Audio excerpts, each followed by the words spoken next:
Here on ESPN 102.5 The Game, Robby Stanley, Joe Rexrode, Ryan Porth here with you on this Thursday morning in Nashville, Tennessee. What a night in sports last night, especially here locally. Vanderbilt looked like they were on the brink of elimination as well. And Joe, within the span of about 15 minutes, two pretty awesome comebacks from some Nashville teams last night. What a night in sports. It was awesome. And if you within, I don't know, an hour, less than an hour, yeah. right? Oh, yeah. They continued playing that way. They were even going to give themselves a chance to win that game. You know, Christian Little comes in at 17 years old, starts the game. Look, I thought he pitched pretty well, given the circumstances. I know he only made it 3 innings, but he gave you 3 innings. You were able to go to the bullpen after that and hang around. But it just felt like for a long time it was going to be the same story with the two Tennessee teams that we'd seen in Omaha, and that is just hadn't been a whole lot of offense from these teams so far in the College World Series, and it was looking bleak for Vanderbilt last night. They find a way to get it done. And I don't know about you, Joe, when that game ended last night, my first thought was you had Vanderbilt on the hook, and you had an opportunity to put them away, and now it feels like you've given that team new life. And I've just seen Vanderbilt do this too many times where it just feels like this is going to be something that they can ride throughout the rest of this College World Series here. Like, my first thought last night was, my goodness, Vanderbilt's about to win another national championship, aren't they? I mean, yeah, no, that thought crossed my mind too, for sure. And, you know, knowing that, well, not knowing, but thinking that Kumar Rocker is probably up next. Now, of course, you could flip that around and say, well, NC State just beat Jack Leiter. So, you know, they're not afraid of anyone. You got to beat that team twice. But yeah, that thought has got to creep through the heads of some NC State fans too. You know, that was a team of destiny kind of win. Now, there's other teams in this. I mean, Tennessee's had some team of destiny wins. You know, I mean, that happens in baseball. But my goodness, they were in big trouble.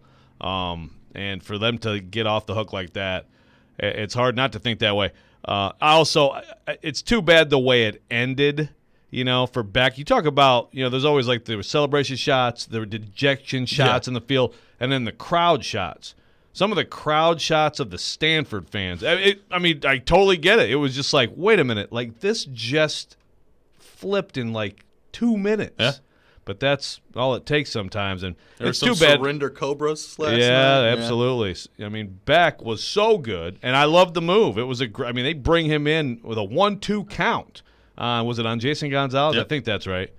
You know, bring him in with a 1-2 count. You know, their ace, 3 days rest, and he's lights out. And then all of a sudden, you know, to lose on a just kind of, you know, basically just losing your handle on that pitch, that's tough. But Stanford's out. Vanderbilt moves on. You know, another thing about this game, one of the big storylines to me would have been pitching to Brock Jones. Yeah. Which Tim Corbin kept insisting on doing. You know, man at third, 2 outs, and it's like, walk that guy. And they didn't, and he torched him. And that was the winning run until you got to the end. They also pitched to him again. I couldn't believe it. Brought in Hugh Fisher. He walked, but well, he got on base all 5 times last night. Yeah, I mean, he's great. Yeah. Like, just avoid including that, dude. An absolute just missile that he launched over the wall against Christian Little. The 3-1 fastball, you allow him to extend his arms like you know. No, he's a legit. I mean, he's a stud. So, but I also think that kind of goes along with the sort of like Corbin's message to his team. Which, again, no one thinks that's great if you lose. Like, great, we were aggressive, and also would have been smarter to not pitch to that guy, but to pitch to that guy. But that's kind of what it was, right? I mean, Corbin was like, just be aggressive. Like, go after these guys. Tentative is a word he used in the postgame presser a few times about the early going. And young team, man, really young. One of the youngest teams in college baseball. Yep.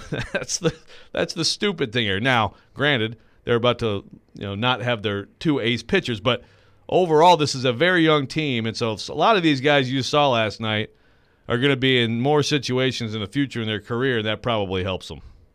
Brian on Periscope says, I literally went from game to game last night, Vandy to the Islanders to the Hawks to Nashville SC. It's quite the night in sports last night. Yeah, it's worth mentioning the Hawks and Trae Young and 48. Not bad. The lob from the side. Oh, yeah. Did you see the little crossover? And then yeah. he sits there and makes a sandwich and Fires up the 3, yeah. It's so. I mean, you can't tell me. Well, you can. Some people will.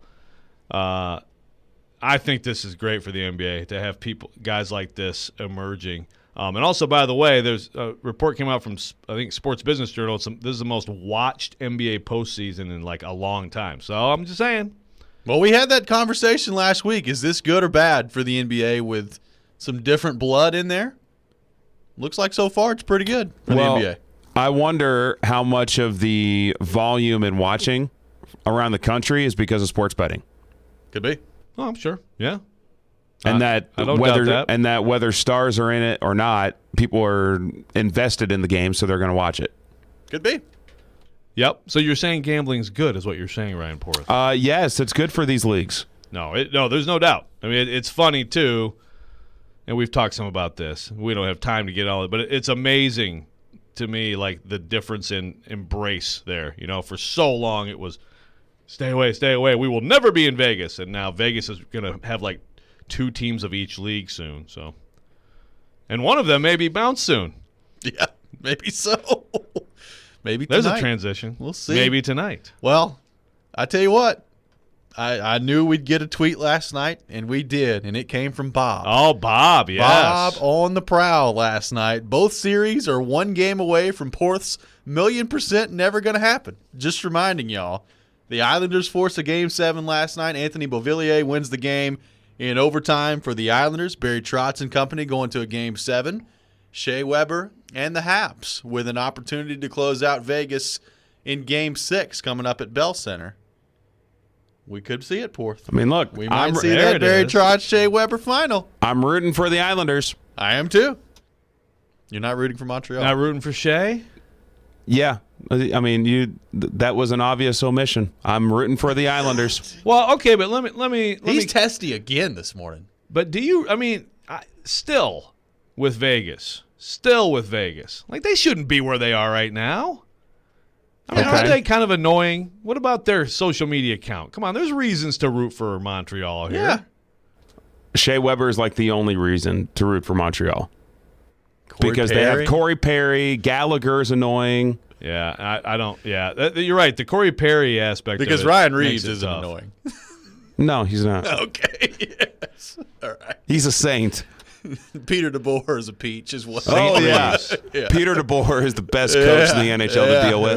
There's a whole lot of that going on. I'm sure he's been a real treat the last couple of days. Sure he has as well. I think Porth's really upset today is because he knows he was 1 strike away last night from not having to worry about getting a pedicure, and now it's 100% back on the table. Well, yes. I'm equally as upset with having to watch the 9th inning on ESPN Deportes.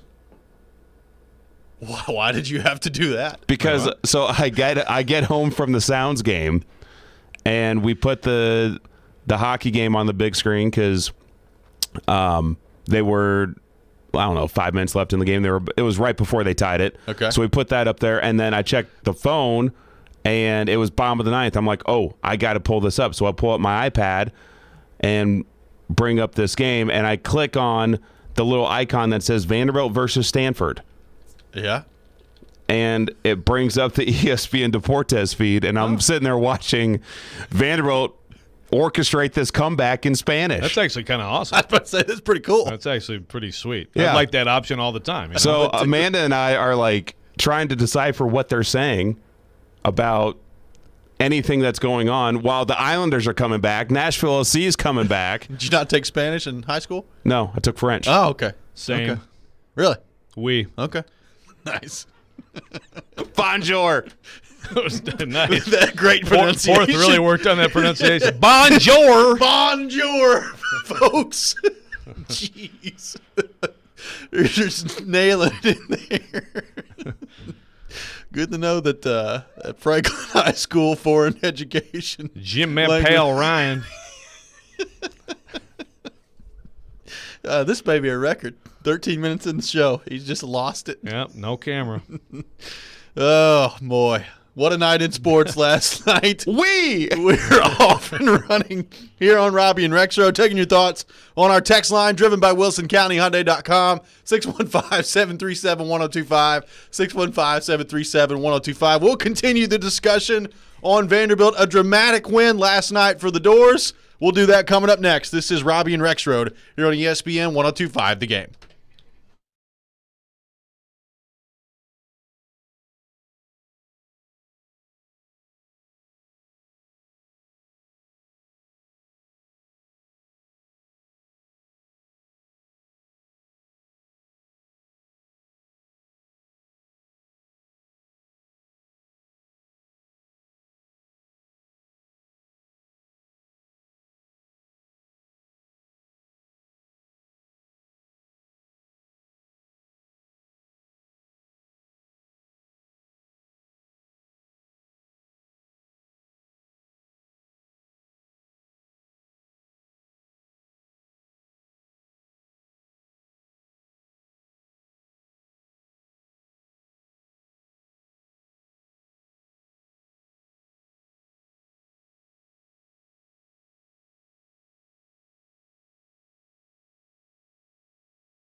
has tied it to third base.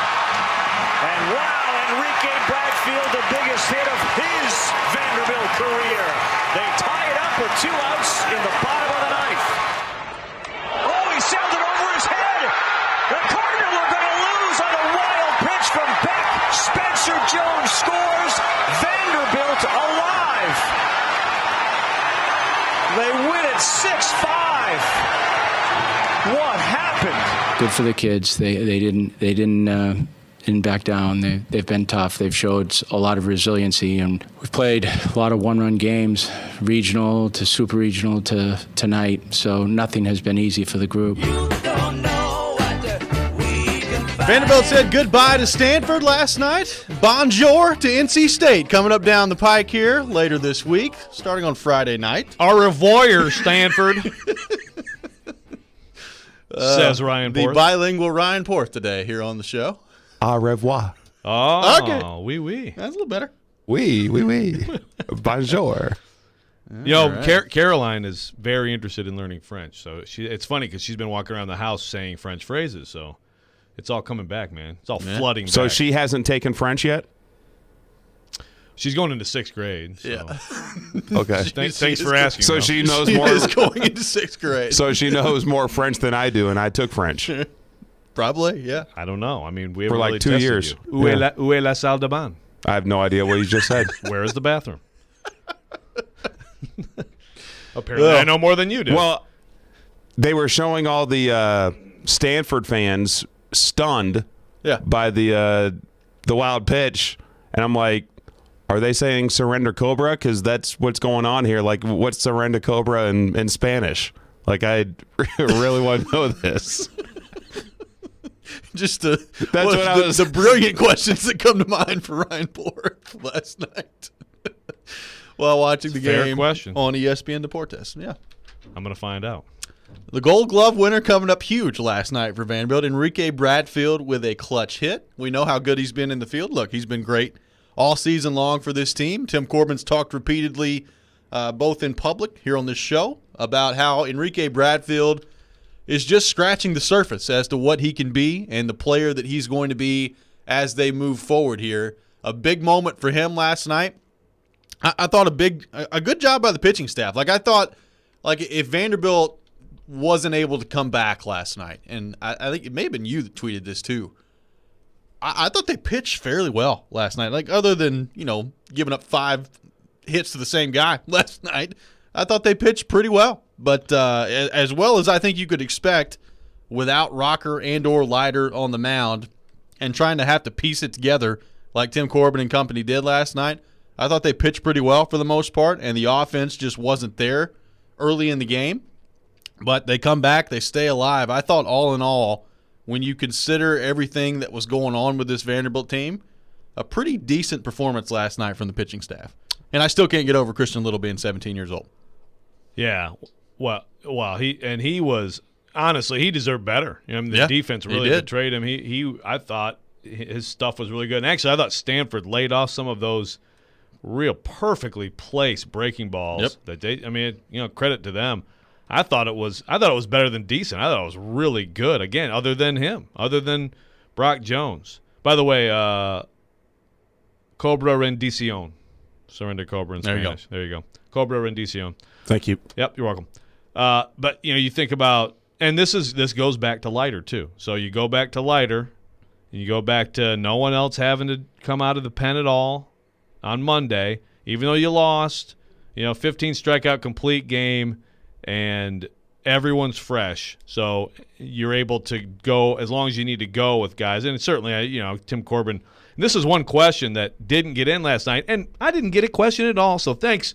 NCAA and College World Series. I raised my little hand on the stupid Zoom thing, but we wouldn't want anybody to cover this stuff, so stay away. And here's a 5-minute Zoom call.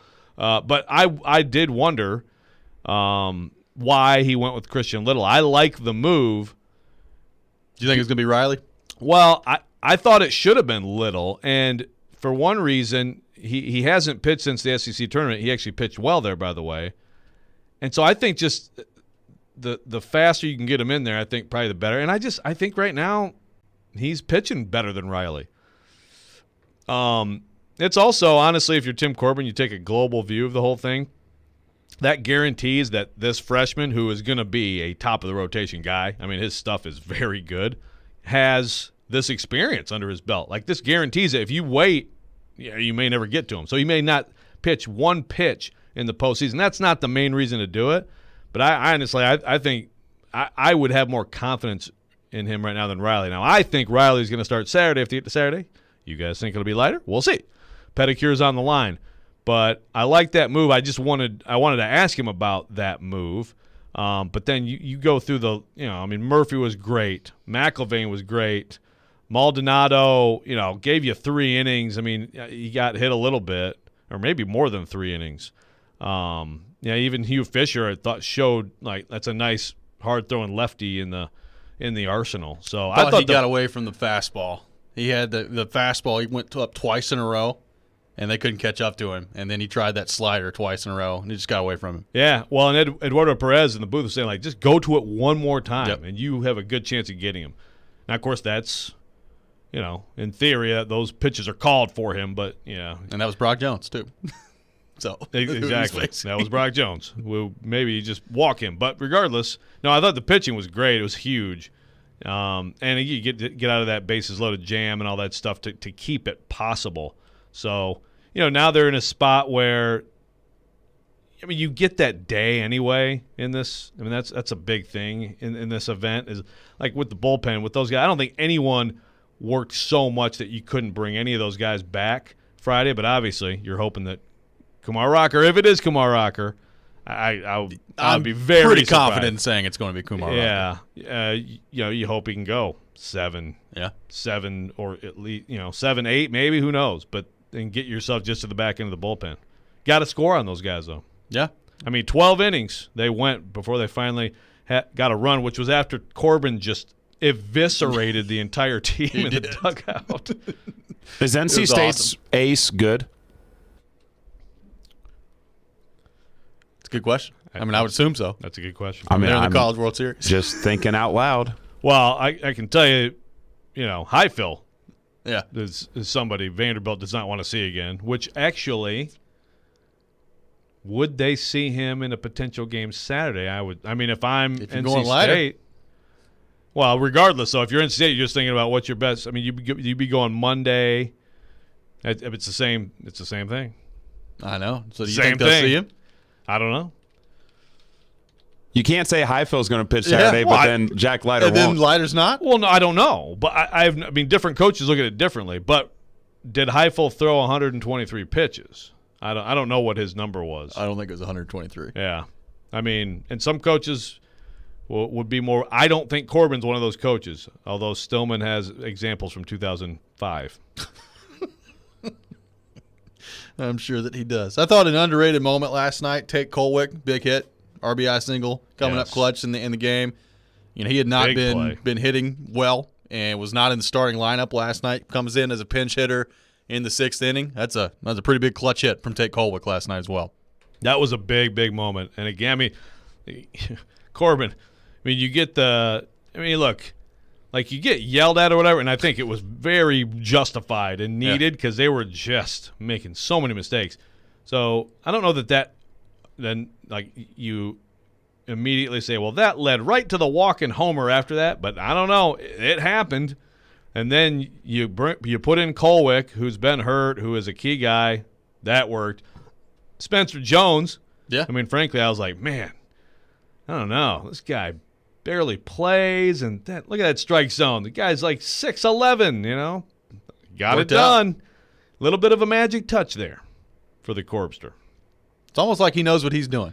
A little bit. He's been there a time or two before. Big win for Vanderbilt last night. They advanced to take on NC State coming up on Friday. Looks like Kumar Rocker could be on the mound on Friday as well. So feeling good right now if you're a Vandy fan.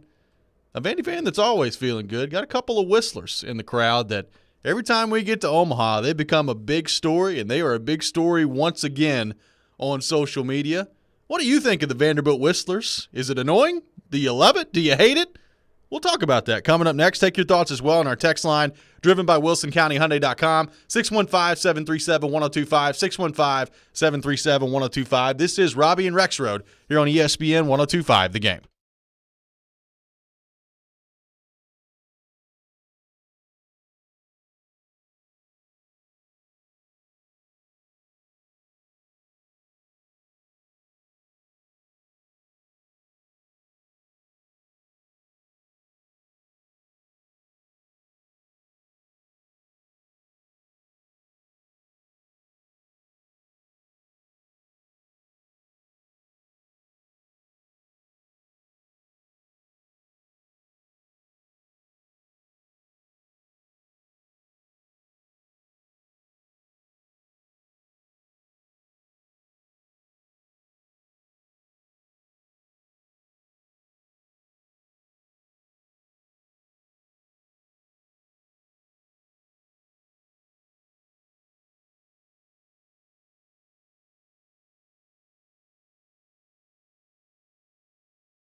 Welcome back in, Robby and Rexrode here on ESPN 102.5 The Game, streaming live on Periscope, on YouTube, and on Twitch as well.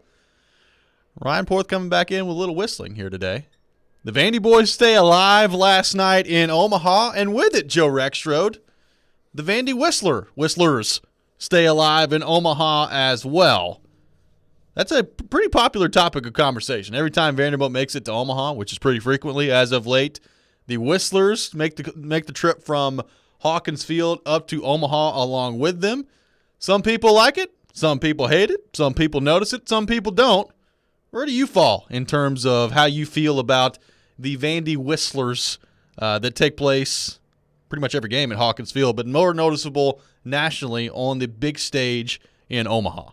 Well, I mean, I quickly just got conditioned to it. And, honestly, it takes someone pointing it out. But here's the thing, is that they do a lot.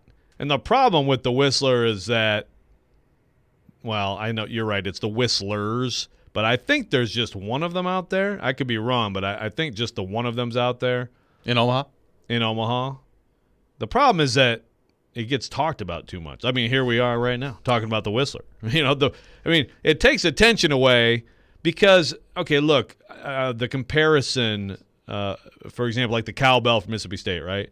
But that's like the whole crowd doing it. And, yeah, that may annoy some people, but that's kind of like a cool thing. And, various fan bases have chants or songs. I mean, you go to a Tennessee game and you lose to Tennessee and you hate Tennessee and you hear Rocky Top so many times. And that's everybody's a fight song, but their fight song, I think, stands out as one of those that just really probably gets at you if you lose, right? Yeah.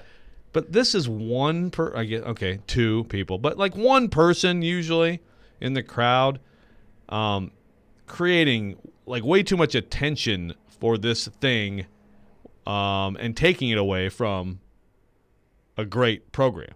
Now, again, I'm not saying ban the Whistler or anything like that. I just think it's too bad. Again, it doesn't bother me, but it's too bad that this becomes a thing because clearly it bothers the heck out of some people.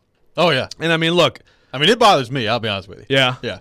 So I can't stand watching it. So do you, like, mute it or something? No. I just power through. I mean, I've got a job to do. Got to watch the game. But I mean, it's, it's to me, it's like you got, I mean, someone might, like a cheerleader or someone, start a blah, blah, blah. Everybody, I mean, it's just the whistling sound, the shrill sound of a whistle. Can you make that sound again?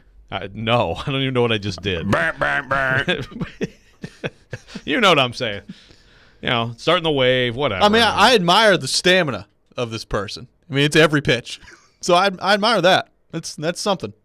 Yeah, I mean, it's got to be awful to be that person, right? Yeah. I mean, well, apparently, they've got to be conditioned to it at this point. I mean, it's got. You would think. Yeah, but like at some point, like, man, just like bite into the hot dog, Yeah. Have a swig of beer. Have something. But it's. I mean, look, I think in some of the complaints, I'm looking. I'm like, is this just like Tennessee fans who hate Vanderbilt or something? You know what I mean? But no, I mean, no, it's not. It's not. It's typically a lot of times it's like newcomers who are like, what the heck is happening? But again, like my first reaction was that too. Like, what is this? What's the point of this? And then it's so constant that I really don't notice it anymore. I'm the same way. It's just background noise. Yeah, it's background noise to me. But again, I don't know how that's possible. Thanks, Porth. I mean, there you go. You get the There job. you go. You did it. You are as good as a Vandy Whistler. Good job. Does that count as another language for Porth, too? Can you whistle in French? There you go. Appreciate it. Oh, my God. What have we gotten ourselves into? Yeah, I don't know. This is good radio. It's that's a little better than mine.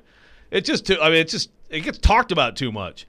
So that's the thing. Like I could sit here and complain about the people talking about it all the time because I think sometimes it's like, all right, calm down. But anyone who gets introduced to Vanderbilt baseball, I mean, first time that Katie and the kids went to a game, I mean, the first thing Katie said to, who is this dude whistling the whole game? I don't know, Katie. I don't know. It's the Whistler, What are you going to do? Did it Sounds ruin? like- did it ruin sounds like your whole night? A villain in Batman. It's the Riddler. It's the Whistler. The Riddler would be cool. It would be. I think the Vandy should have a Riddler. Like it's like a smart school. That's what they should. They should have the Vandy Riddler. Like ask little funny questions in between innings or something. I feel like the wave is more annoying to me. The wave at sporting events is more annoying than the Whistler. Okay. The wave happens, though, like maybe one time a game. Maybe. Yeah, and it's like annoying. Okay, but this is every pitch. But once you're able to tune it out and it becomes background noise, it's just there.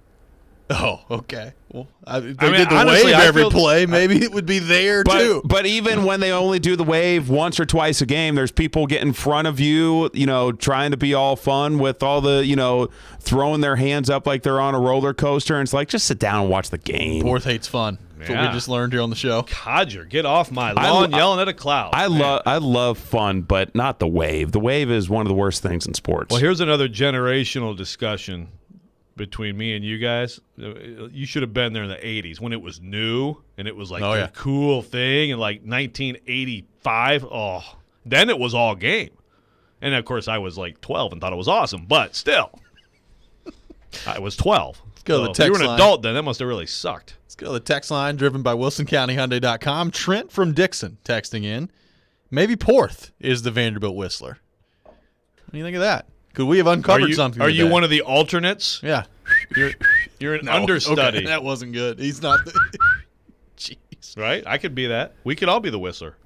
If the two of you don't quit whistling on the air, I'm going to pick up one of these bobbleheads and throw them at you.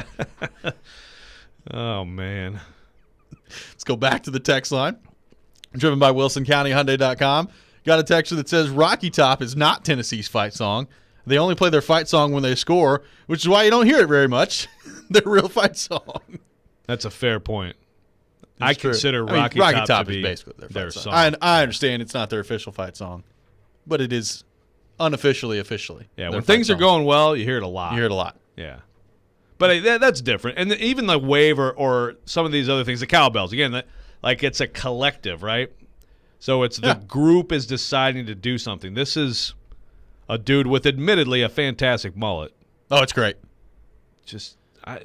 Now, is this a recent development with the Whistler and the mullet, or now that mullets apparently are back in style, has this been something that has just recently cropped up, or has this been something that he's been wearing for a long time?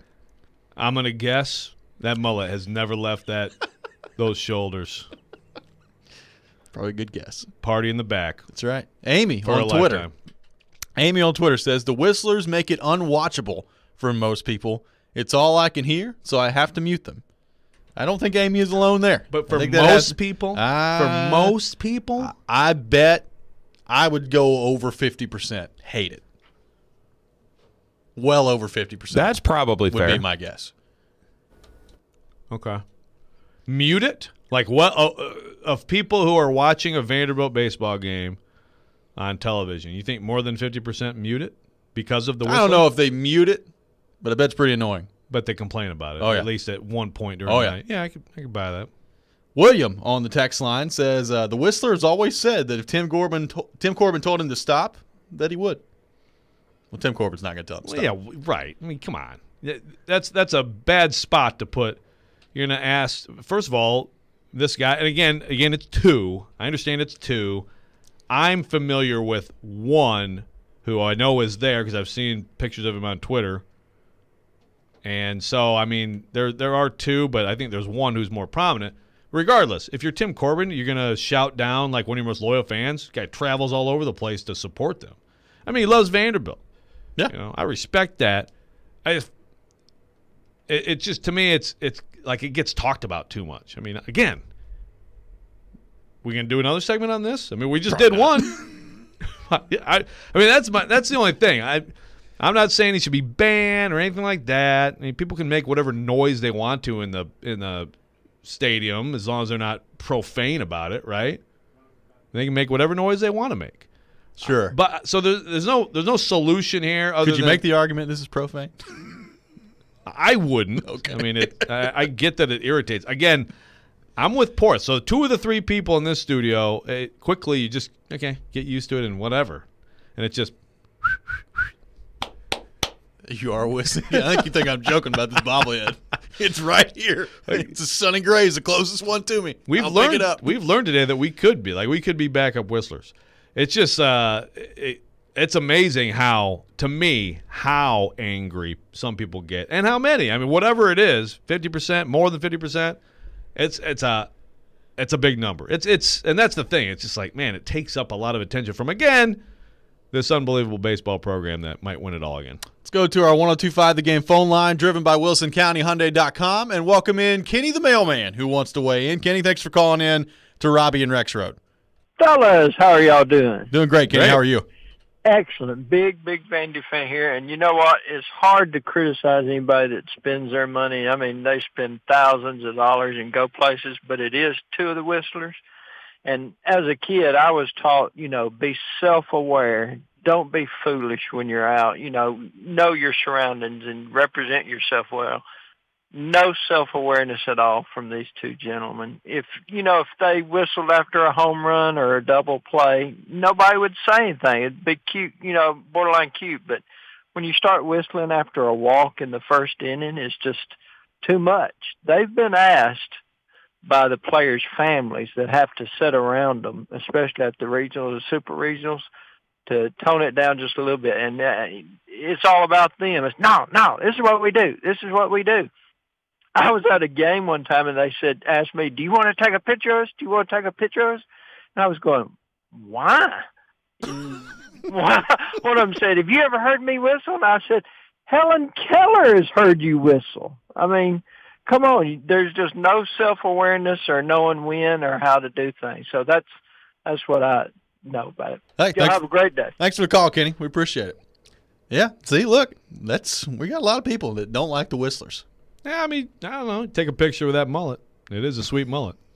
That's interesting. I mean that the idea that parents, like if parents complain, that might make a little bit more, of an impact.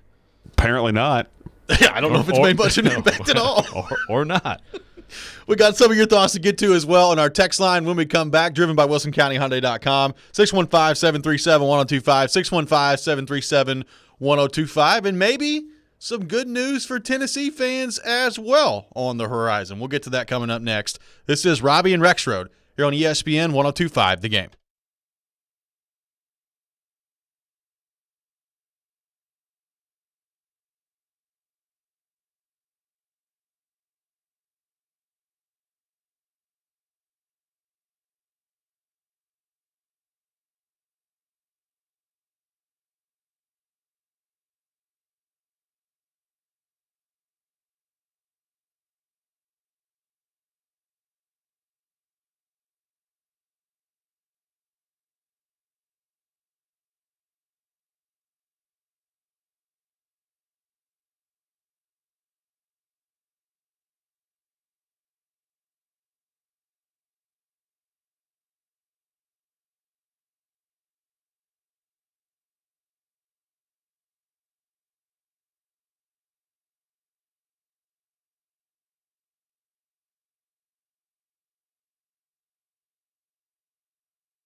Welcome back in, Robby and Rexrode.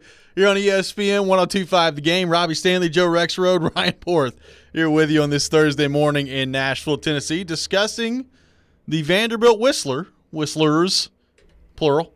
Porth trying to get everybody pissed off, playing some Bobby McFerrin. Oh, Yes. oh, bad memories. Don't worry, be happy. Yeah. Tracy on Twitter says, can you imagine the people sitting around him? It would be a miserable experience, and I'd want to move. We mute every one of their games. Apparently a lot of people watching Vanderbilt baseball on mute. I don't have anything else to say. Well, the unfortunate thing about that for the individuals that want to watch the game, but you know, if you don't like the national broadcasters, you can just put on the radio broadcast. Like if you don't like the NBCSN guys, just put on Pete and Hal. Yeah. And you don't have to hear them. It's not like you can mute the TV and turn on the radio because you're just going to continue to hear them. Sure. Yes, it is omnipresent, the whistling. Like there's no way around it. Read the angry text. I will that hear we a got. second. Got somebody else on Twitter says, I was there last night, and in between him and the Vandy Chan in the bottom of the ninth, we were living on hope and prayers. It was fun, and he never lost hope. Honestly, it was no different than the heckling fans supporting Stanford. So not everybody hates the whistle. No, look, hey, I'm glad to see like a differing opinion here because I've definitely heard from plenty of Vanderbilt fans who like it or like who cares, or you know, it's kind of a thing that we have. You know, why if this fan base does this and they do this, why can't we clap after the whistler whistles? Jimmy on the text line, driven by WilsonCountyHyundai.com. I'm not a Tennessee fan and a casual Vandy fan. I would like to watch them during the World Series, but I will not watch a pitch due to this. It's a selfish look-at-me gesture. Also, if you guys keep doing it on the air, I'll change the station. Jimmy's getting upset. Jimmy's not happy. Jimmy. So wait a minute. What about muting? So he doesn't even watch? Like knowing that the sound is out there, you averting your eyes from the baseball? That's pretty extreme, yeah, Jimmy. Like, would you watch the baseball game on mute? Sure. I mean, absolutely. You would? Well, I mean, don't you ever watch two sporting events at once? You're not listening to both, right? Or have you been at a sports bar and Sure. you're not listening to it? You still watch it? Yeah. Absolutely. This is a big It's argument difficult for me to get invested that way, but yeah. I mean, it's a big argument I have at home. You have people over, you know, and I mean, there's constantly some remote battles over sports or non-sports, right? And to me, it's like if there's people over, you put sports on because we're not all trying to sit here and listen to like some movie or show, right? You take the sound off, put music on, but at least then there's like a game that you can watch, right? Yeah. I mean, look, I agree. There's more investment if you have the broadcast, but I mean, how much do you give a crap about the baseball if you're like, nah, the guy's whistling, I will not look. What? Let's go back to the text line driven by WilsonCountyHyundai.com. Got a texture that says, talking with my buddies about who we, quote, an NC State alum, so NC State alums here are talking, wanted to face Friday. It was 100% Stanford. Not because of rocker or lighter, but so we didn't have to listen to the whistler. So NC State fans were rooting for Stanford last night. Not because they had to go up against rocker or lighter, but because of the whistler. But see, so now if I'm a Vanderbilt fan, see, that's kind of – I kind of like that maybe. Like we really get under the skin of people. So maybe it gets under the skin not only of the opposing fans but the opposing team. Maybe the whistler is actually a secret weapon for Vanderbilt baseball. Have we considered this? I've considered it. You've given it some consideration. For about how long? I have now quickly unconsidered it. Consideration did not last very long. Well, look, Vanderbilt stays alive last night. The whistler lives to fight another day. We'll see what happens on Friday. I'm sure he'll be whistling a lot as Kumar Rocker takes the mound and Vanderbilt takes on NC State in their first of two games if Vanderbilt can win on Friday. By the way, so has Heidi weighed in yet? I don't think so. So Heidi has no idea that we have a huge bet involving some of us getting a pedicure with Heidi. I don't think so. I mean, should we text her? Maybe. Maybe we should text her. I mean, I was hoping that Heidi would catch up on yesterday's show so she would know what's going on here. I mean, we got to pick a place. We got to pick a venue for you two guys to get your feet scrubbed. It's going to be amazing. We'll figure it out for sure. See if Kumar Rocker and company can take care of business on Friday. and then we'll figure it out at that point. Yeah, I heard those guys, DDC yesterday, Willie was very uneasy with the whole thing. Yeah, he doesn't like looking ahead. Like talking about He does not Saturday like it. game. Yeah, hold on now. That's just very Willie, He's though. probably about to have a nervous breakdown talking about that. Yeah. But And then last night he's sitting there like, see, everybody's talking about this, and Vanderbilt lost. Oh, wait. Yes. They won. It's still, I mean, it is still stunning to me that they won that game. Some good news, I guess, on the Tennessee Vols front yesterday with Tony Vitello, which, by the way, we will have Tony Vitello on the show today at 8:45, Tennessee baseball coach, so make sure you're tuned in for that. Apparently, according to multiple reports yesterday, the LSU baseball coaching search is down to 3 finalists, and those 3 finalists are Arizona coach Jay Johnson, East Carolina coach Cliff Godwin, and a previously unnamed candidate, Notre Dame coach Link Jarrett. This coming from multiple sources. So 3 finalists, apparently, for the LSU coaching job. Tony Vitello does not appear to be a part of that group. Which, I mean, what? I don't know. What are they doing? I mean, what is LSU doing? Like, how would you not at least include him in your pool of candidates to interview? Maybe they talked to him. Maybe they talked to him yesterday, and he just said, hey, thanks, but no thanks, guys.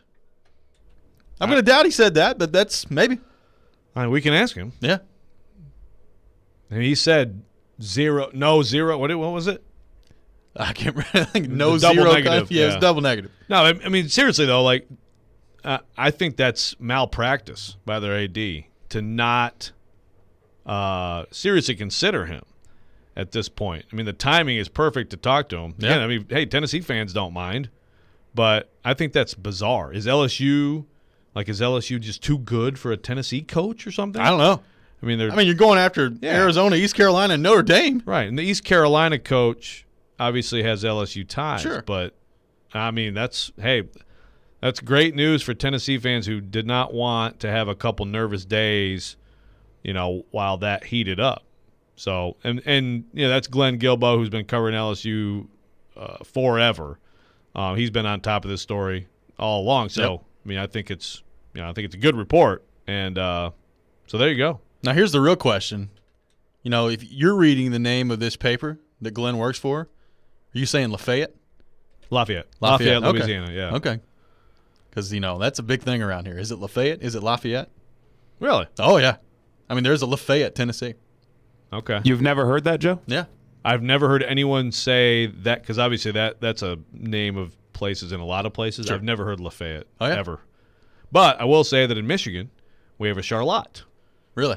And people see it and say, oh, Charlotte, Michigan. No, Okay. it's Charlotte. So there you go. There's a whole lot of that Really? around here, too. Yeah, wow, Porth is just stunned by this He news. was. Really? It's only about 40 minutes from climax. So there you go. That's good. I mean, people get that with Lebanon and Lebanon, too. Yeah, right. Yeah. Oh, I hear that all the time. Amanda always says Lebanon. Like, it's Lebanon. It's Lebanon. Yeah. Lebanon. Lebanon's a country. Lebanon, yeah. But Lafayette, that's new. That's new on me. Now, talk about a place where they speak a lot of good French down there in Louisiana. That's true. Guess it's whatever. But I think Louisianans say Lafayette, right? Oh, yeah. Do they also say bonjour? Bonjour. Oui. What a start to this show today. I mean, it's just been wonderful. Ryan Porter speaking different languages, whistling going on. Où est la salle de bain? Now Joe Rexrode speaking different languages as well. Is that I'm going to the bathroom? Where is the bathroom? Okay. That's an important one to know. All right. I don't think Port's going to be making a trip to France anytime soon. Bonjour, everybody. I'm coming in. Ryan Porth is here. Au revoir. When we come back, we will switch gears and get into the Nashville Predators. An interesting conversation yesterday with the guys on Darren Donick and Chase. They had Adam Vingan on from The Athletic and talked about an issue that's been plaguing the Predators for a long time. Is there any way out of it at this point? We'll discuss that on the other side when we come back. You're listening to Robby and Rexrode live from the Wholesaling Studios, powered by RumbleOn.com. Here on ESPN 102.5 The Game.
Welcome back in. Hour number 2 of Robby and Rexrode here on ESPN 102.5 The Game. Robby Stanley, Joe Rexrode, Ryan Porth here with you on this Thursday morning in Nashville, Tennessee. Streaming live on Periscope, on YouTube, and on Twitch as well. And as always, taking your thoughts on our text line, driven by WilsonCountyHyundai.com, 615-737-1025, 615-737-1025.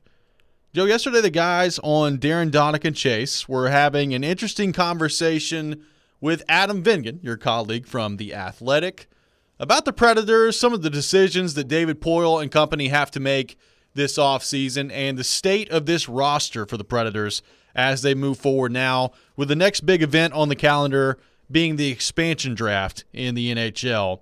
And one of the problems that the Predators have had that we've talked about for almost the entire history of their franchise has been the lack of a quote-unquote elite forward. They've had some really good forwards. Philip Forsberg, very good. Ryan Johansson, when he's been at the top of his game, very good. Victor Arvidsson, very good.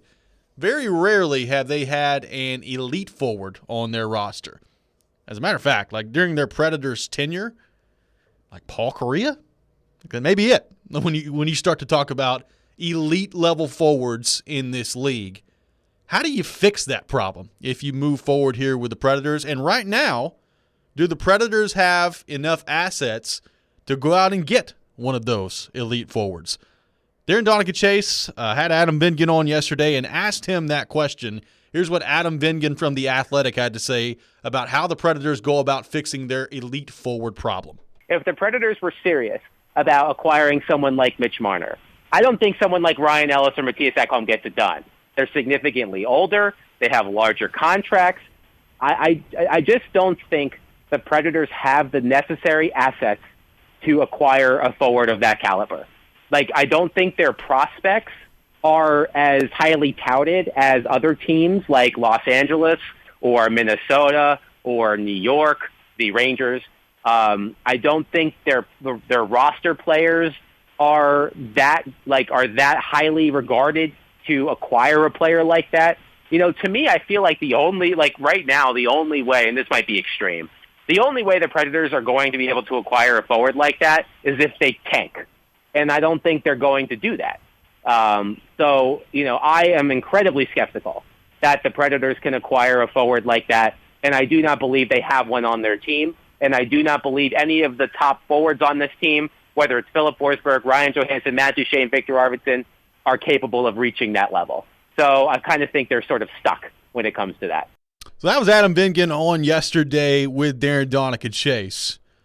Joe, this is not a new conversation with this Predators team. We've had fans text us about it, call in about it, tweet about it. This is a pretty much yearly conversation with the Predators that you need to find an elite level forward to truly come in and compete for a Stanley Cup.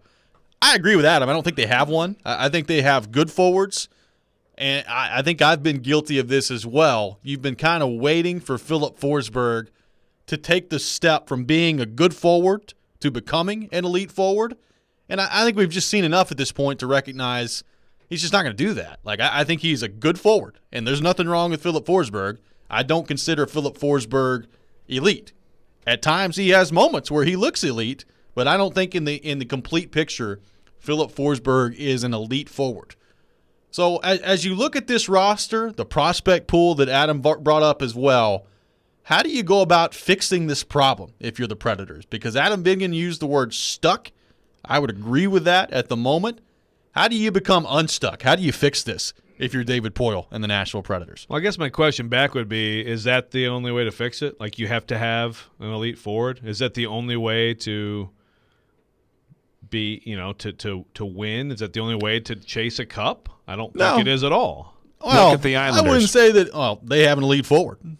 Matt Barzal is an elite forward. I wouldn't call him elite. He's very, very good. He is better. He is light years better than anybody the Predators have on their roster. Light years. It's not close. I wouldn't call him elite, though. He is an elite forward. You're crazy. Did you watch him in the third period last night? He's a very, very good really forward. good. He is really unbelievable. Good. I would agree He's awesome. that he's better. Light years better than He anybody. is light years better. It is not close. I can't a believe light I'm having year this is- conversation. I'm not light year is a disagreeing long with that. way. I'm disagreeing with the word elite with him. Well, what do you define as elite? Well, McDavid, McKinnon, Well, okay. Crosby, Ovechkin, Kucherov, Okay, Pasternak. So, okay, if we're going to talk about elite in the context of someone that the Preds could think about, like obviously Marner's a name that gets thrown around a lot, right? Yeah. And I agree with Vingan. I mean, I don't think they've got. It would take a lot. Yeah, I mean, Eichel is another, and whatever. Okay, so Although maybe just getting him out of Buffalo, maybe that's the key. It could be. Is it, you know, saw Taylor Hall? Is he part of the problem, or is it just that he's dragged down by their awfulness, you know? But regardless, Porth, your definition of that is tighter than yours, right? Than Robbie's. I mean, I guess. Go watch that third period last night. Tell me Matt Barzal's not elite.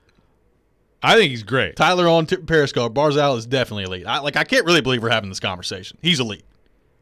But, well, okay, so who are your elite forwards then? McDavid, McKinnon, Matthews, Crosby, Ovechkin. I'd put Pasternak in there. Now, to your point, Joe, go look at Montreal. I don't think they have one. Right. They have some really good ones, but they're not winning that way. They're winning, shutting people down, and Carey Price is Carey Price. The Preds were 2 wins from winning it all without anyone that you would call an elite forward. Again, they had Forsberg, who was really good, and now that was the closest we've seen Ryan Johansson to playing like an elite forward too. And but it wasn't, right? I mean, it was really good. It was a really good all-around game. And what I would say too is that Barzal looks elite now, but he doesn't always play this way. Sure. Like, we've seen elite games from Philip Forsberg over the years, but he's not consistent series, enough. You could say, right? You know, but he's not consistent enough where we can even have him in this conversation. Very few people are. I mean, like Mark Stone. If you want to look at who's still around, there's a guy who potentially at one point the Preds, right? It was a possibility. I mean, where's he on the scale? I would not put him in awfully good. I would not put him in the list of names that I just listed, especially not offensively. So, but by your definition, I mean, first of all, then to me, it's almost not a non-starter, but like they're not getting one of those guys. They're not getting one of those guys anytime soon. They're not going to tank, and even if they do tank, that's no guarantee, right?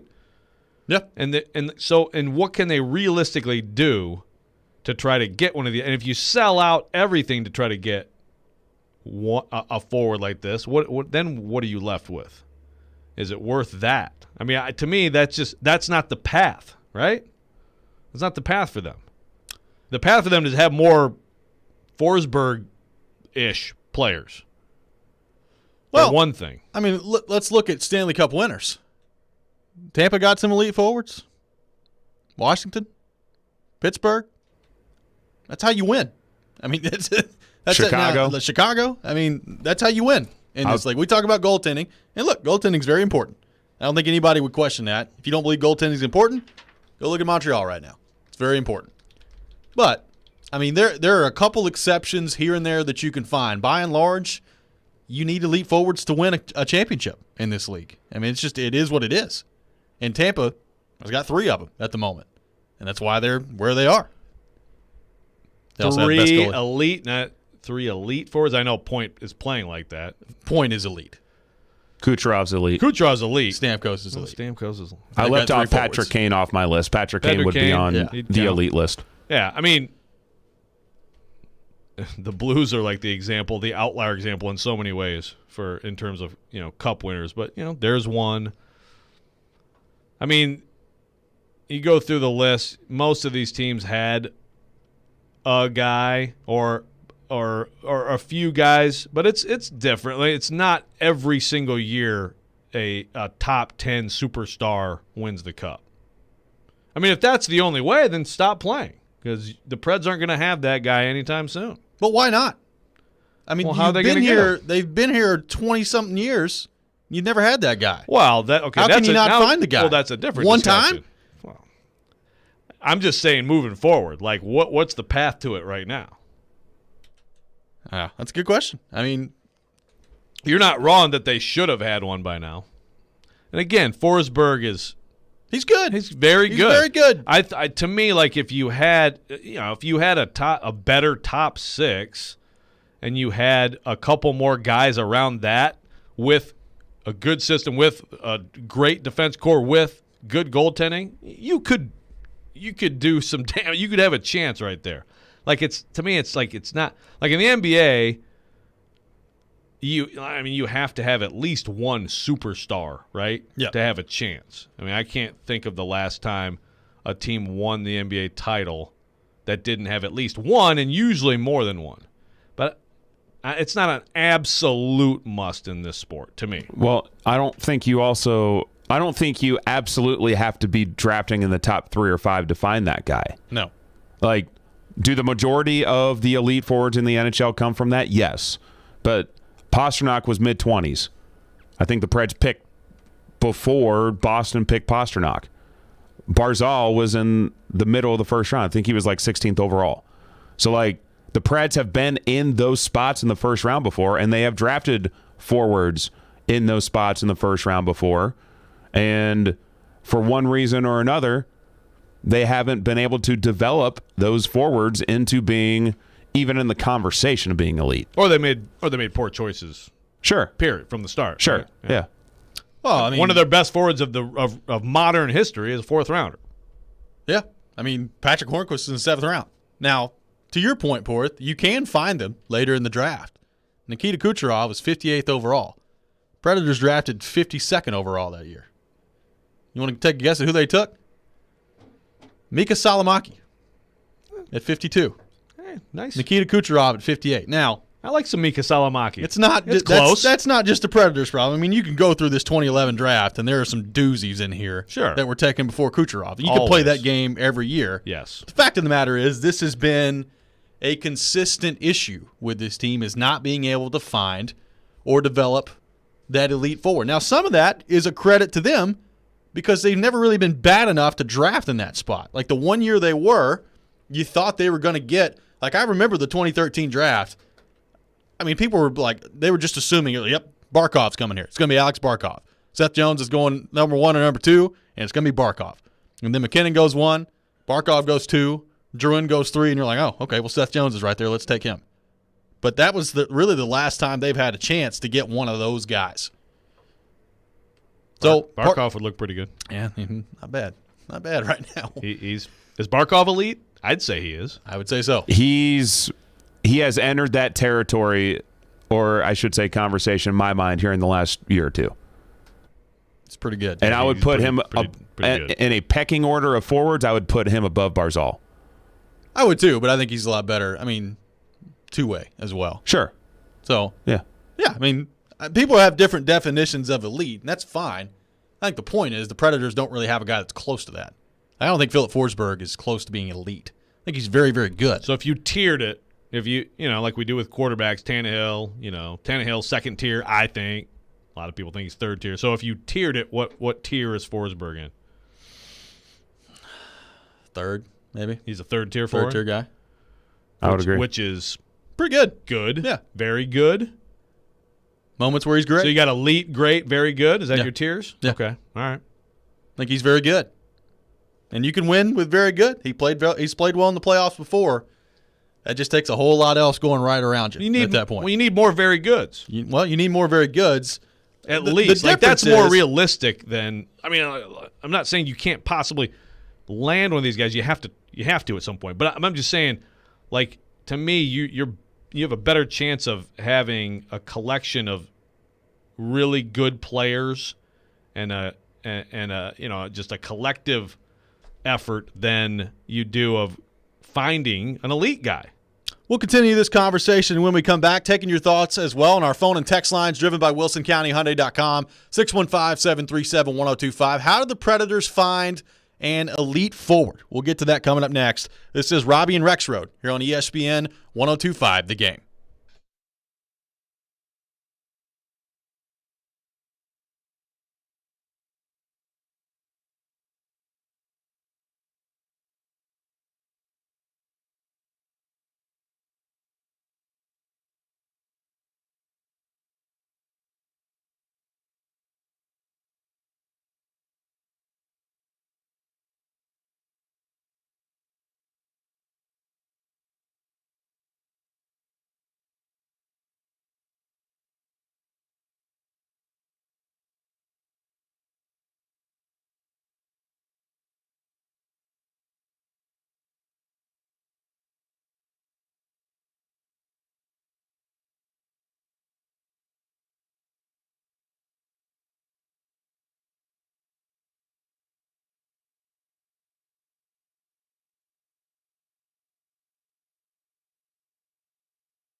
Welcome back in, Robby and Rexrode here on ESPN 102.5 The Game. Robby Stanley, Joe Rexrode, Ryan Porth here with you on this Thursday morning in Nashville, Tennessee, discussing the Predators. How do they find an elite forward to enter the mix here in Nashville? That's been something they've struggled with throughout the history of their franchise. How do you fix it as they move forward here? Cam on Twitter says, it's a pretty simple answer. Trade one of your aging defensemen, Ellis or Ekholm. I prefer to keep Ekholm, and you go get an elite forward. Johnny Hockey is the target for me. If I'm going after a forward, I don't know if Johnny Gaudreau is going to be the guy I'm going after. But also, it sounds amazing for the other team. Hey, would you like one of our aging defensemen? Give me your elite forward. What do you say? That's the thing. Like, I get, the Predators do have good assets. Ryan Ellis, I think, is a good asset. Mattias Ekholm is a good asset. Roman Jossi's not going anywhere. He's kind of in a different discussion here. No. But I don't think that Ryan Ellis and or Mattias Ekholm by themselves is enough to go get an elite guy. Like, he's just not. So then you're throwing in a young player, you're throwing in a pick or two, you're throwing in. And the thing is, like, we've had people bring up Jack Eichel. Like, there are teams out there, namely the Los Angeles Kings, the New York Rangers as well. They've got some high-level prospects. Like, if they want to go get Jack Eichel, they can do it. The Predators have got some good prospects. They don't have anybody. Like, even Philip Tomasino, he is not as high-leveled as, like, a Byfield out of L.A. or anybody like that. But Thomas, in this conversation, Tomasino is a great example with where they drafted. Tomasino, if given the opportunity and developed right, and he puts his mind to it, could become a great forward. Yeah. Like, could become a tier what forward? I don't know if I would go tier 1. Tier 2, tier 3? He's got great speed. Yes. And that helps. So you think that Tomasino could be better than Forsberg? I mean, it's tough. I mean, they're really different. Is Forsberg his floor also? No. They're very different. Right. I mean, Tomasino's a heck of a playmaker. But he's the example that I'm thinking of when I bring up David Pastrnak, drafted in the late 20s. Pastrnak has turned into an elite goal scorer for the Bruins. The Preds need someone like that with where they always draft, like Tomasino, to turn into a potential tier 2 or tier 3 forward. Well, and they need Tolvanen to build on last year and be a really good asset in your top 6. Because you can't always bank on trading or signing these guys, because then you're just going to be chasing your tail like they have been the last 10 years. Yeah. Let's go to our 102.5 The Game phone line, driven by WilsonCountyHyundai.com, and welcome in Ryan from Hermitage, who wants to weigh in. Ryan, thanks for calling in to Robby and Rexrode. Morning, guys. A good way to get some talent like Kucherov, like a point, is, I don't miss him all the way, but Poyle's got to get over his little fear of drafting Russians. The year when they took Kucherov, Tampa Bay, we took Mika Salamaki over Kucherov, and then I think the other year they took Point, they took Justin Kirkland, a guy who's never even played in the NHL, over both these guys, and look what they've become. And Salamaki is a good hitter, and that's about it. And I don't think Justin Kirkland ever has played a game in the NHL. So the drafting's got to change. His thing on certain players from Russia or certain areas need to change too. He's got to stop looking at what has happened in the past and move on to the future and what's going to be good for the team. As drafting a Skarloff was a good point of looking for the future instead of dwelling on his past. Hey, thanks for the call, Ryan. We appreciate it. I mean, look, I don't think David Poyle has like something against drafting players from Russia. I mean, Don Cherry Poyle? Is that what we're talking about here? He did just draft a first-round pick from Russia. He did go a long time after Radulov. I know. Screwed them. I know. He did go a long time not drafting Russians high. So Radulov being immature was like a commentary on an entire country? I think they were just – I mean, it was kind of the same thing, too, with college free agents, right? Like you lose Jimmy Vesey, all of a sudden you get pretty aware of, man, we need to get these college free agents signed before they just go somewhere. I mean, the KHL at that time, I think you saw more players kind of leaving and going over there. You don't see that very much anymore. Like the KHL, it just kind of is what it is. I think it's – some people say it's the second best league in the world. I'd say third. So you think during that time period it was just a little bit more fear. Yeah, just fear of potentially look, losing out. Maybe, but that could have just been the way it worked out. I mean, Right. Ryan brought up some good examples of players they've drafted ahead of some elite guys. I mean, look, you can make that. You can do that with every team in the league. You're just going to miss sometimes on some guys. Like Pavel Datsyuk was a 6th-round pick. Worked out pretty well. He's definitely an elite guy. Which was totally fair for the rest of Yeah. the league. I mean, the Red Wings. So, sometimes players either they develop later, they slip through the cracks. I mean, and that's what makes this draft so interesting is it's kind of a crapshoot. I mean, you've got some tape on guys, especially the top-level guys, like what they're going to be this year. But some of the, getting into the 3rd, 4th, 5th round of the draft where you can find some of these diamonds in the rough, some of these guys have been playing in leagues that didn't play this year.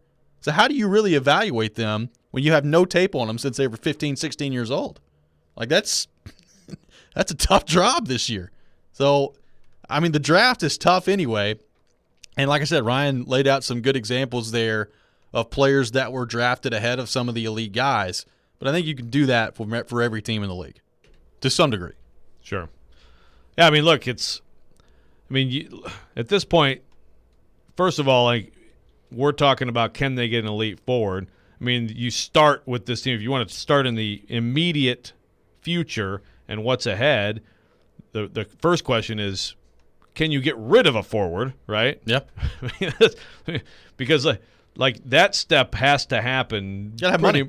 Yeah, before you're doing anything, unless you can swing some kind of a deal, with one of your defensemen. I mean, I think Ekholm would be much more attractive to teams even now, of course last year, but just with his contract and just I think him as a player right now compared with Ellis, not as down on Ellis as some people, but I think his deal, the length of his deal, postseason ups and downs, I think Ekholm would be a much more attractive asset for more teams. Maybe he's got 1 year left. I mean, you'd have to have an extension in hand before you do that. Right. But if you're going to go that route, I look back to the deadline last year. Like, if that's what you were going to do, why didn't you just do it? At that point, that's when his value is at the highest. Well, but we don't. That's where we don't know. We don't know what was being said on the other end, right? There were conversations, right? Yeah, but you probably could have got something pretty good. I would think so. Right. I would think so. I mean, look, I also get the idea of this is a pillar of the roster. Like we can't lose that guy. I get that sentiment, but you're going to have to do something painful to change anything significantly. Raymond on the text line, driven by WilsonCountyHyundai.com, says there is one constant here. That's Poyle. If you want to change, you need to change. Look, I mean, I don't think there's any question. David Poyle and his staff have been awesome at drafting defensemen, drafting goaltenders. They've been great. They have not drafted as well with forwards. I mean, they found some nice forwards, and they found some nice forwards later in rounds. I mean, I said Patrick Hornqvist. He was the 7th round. I think he's the last pick of the draft.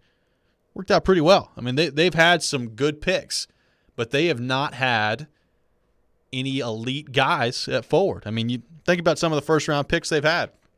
I mean, Kevin Fiala, he was a good player. He's still a good player. He's not an elite guy. I mean, some of this is where they've been drafting, and that's for sure, but I don't think there's any question. The list of defensemen that have been elite, a whole lot longer than the list of forwards that the Predators have found that are anywhere close to that territory. Yeah, I mean, look, at this point, the track record is overwhelming that Poyle is just flat out better at finding defensemen than forwards, right? I mean, that's not even debatable, right? Sure. There's other ways to get elite forwards, but then you also, when you go out and trade assets for a Kyle Turris, or you go give a lot of money to Matt Duchene, you put yourself in a bind. Like, I'm trying to think how many elite forwards they've had in the history of their franchise. Like, I'm thinking of one. Am I missing anybody? It's Paul Kariya. I mean, Peter Forsberg was. He was. Yeah. But, I mean, he played, 20 games here? Yeah, he wasn't in his elite status when the Preds acquired him. No. He's still very good. Right. No. So Kariya's the one. Like, Kariya's the one. Yeah. It's not very many over the course of that amount of time. And as we see, what it really boils down to is like you need somebody to be able to bail you out. And that's not just at the goaltending position. You need somebody, like last night is a perfect example, and we've seen Forsberg do this at times, but not anywhere near consistently enough. You need somebody that when the chips are down, you say, all right, get that guy the puck as many times as possible and just let him do his thing. I mean, Barzal, they had no answer for him last night in the third period. And look, we can debate whether or not Barzal's elite. That's fine. But they had no answer for him last night in the third period. Like, I look at this roster right now with the Predators forwards, like there's nobody that I can point to where I'm like, yeah, the defense just has no answer for that guy. And that's a problem. Like, you need that guy to be able to bail you out of certain situations. They don't have it. Who would you say is the best forward that David Poyle's ever drafted? Oh, it's a good question. Victor Arvidsson? Victor Arvidsson, in my mind. Maybe. I mean, every other good forward that's come through here is either a signing or a trade. Yeah. I mean, Hornqvist's pretty good. Sure. Yeah. Arvidsson, I would say Arvidsson because he holds the single season record for goals. Had 3 years in a row where he was, really producing at a high level before he's taken a step back here in the last couple of years. Yeah. But Arvidsson, Hornqvist, I mean, That's a very thin list of candidates for that over a very long period of time. right. And speaking of Victor Arvidsson, that's going to be a huge piece of what the Predators try to figure out here this offseason. Is there any chance that we could see the Victor Arvidsson of old return, or is that player long gone at this point? We'll take your thoughts on our text line, driven by WilsonCountyHyundai.com, 615-737-1025, 615-737-1025. You're listening to Robby and Rexrode here on ESPN 1025 The Game.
Welcome back in, Robby and Rexrode here on ESPN 102.5 The Game. Talking Predators. Taking your thoughts on our text line driven by WilsonCountyHyundai.com. 615-737-1025. 615-737-1025. Discussing the forward group from the Predators. How do they find an elite guy? Can Victor Arvidsson bounce back? All that on the table. At Avenzies on Twitter says, Radloff, the best forward Poyle ever drafted. The guy can be a borderline point-per-game player, and a couple seasons ago was a point-per-game player for Dallas. What do you think about Radloff being the best forward that Poyle's ever drafted? Certainly worth the mention. Could you say the most talented? Oh, yeah. Yeah, I think for sure on that. Yeah. But, again, you're talking Radloff, Arvidsson. Somebody on Twitter also said David Legwine. Like, look, I think Craig Smith. Craig Smith. I mean, I think David Legwine was a good player. I don't think David Legwine's top level was really all that close to Victor Arvidsson's top level. I don't think it was close to Alex Radulov's top level. Like, David Legwine's best years offensively, and he was good, but he was playing with Paul Correa. That helps a little bit. So I think a lot of Legwine owns pretty much every offensive record for the Predators in terms of longevity. I think that's why he owns it. It's not because he was like some elite playmaker or anything. He was here for 12 years. You'll still have a lot of records. You'll still take more of that, right? Sure. I mean, than you've had. We could debate best forwards, most talented forwards, but just think of the level of forwards that we're talking about here. Exactly. Just in totality over their years of drafting. Yeah. Yeah, not great. Joey from Gallatin on the text line, driven by WilsonCountyHyundai.com. I think from a pass production standpoint, Duchesne has the highest ceiling and potential to be considered elite if he has the right guys around him. If Phil and Tolvey are on his line this coming season, I believe we'll see a better and grounded and productive Duchesne. Who said this? Joey from Gallatin. He's never been elite. He's been good. He's been very good. He's a 60-point guy. He's never been elite. Yeah, he's not elite. Never has been. He's had good moments, but he's not elite. I mean, do I agree that if he's around and has a right situation and has a healthy year that he could get back to 55, 60-point type production? I mean, I think it's possible, but that's not elite. The conversation with Matt Duchesne right now is, can he be elite? The conversation with Matt Duchesne right now is, can he get back to a place even remotely close to what he was before he got here? Right. And if he can do that, I think you'll take that at this point if you're the Predators. Like, if you told me next year in an 82-game season, Matt Duchesne was going to be a 55-point guy, I would sign up for it right now if I'm the Predators. If you would have said that when they signed him, I think they'd be like, hoping for more. Let's get a little closer to the 70-point guy we just saw that played for Ottawa and Columbus last year. I think right now, David Poyle would run to the fax machine and sign that right now if you told him Matt Duchesne was going to be a 55-point guy next year. I mean, if you told him he'd be a 40-point guy, people would feel way better in that building. Way better. So, I mean, we're steps, multiple levels away from the word elite.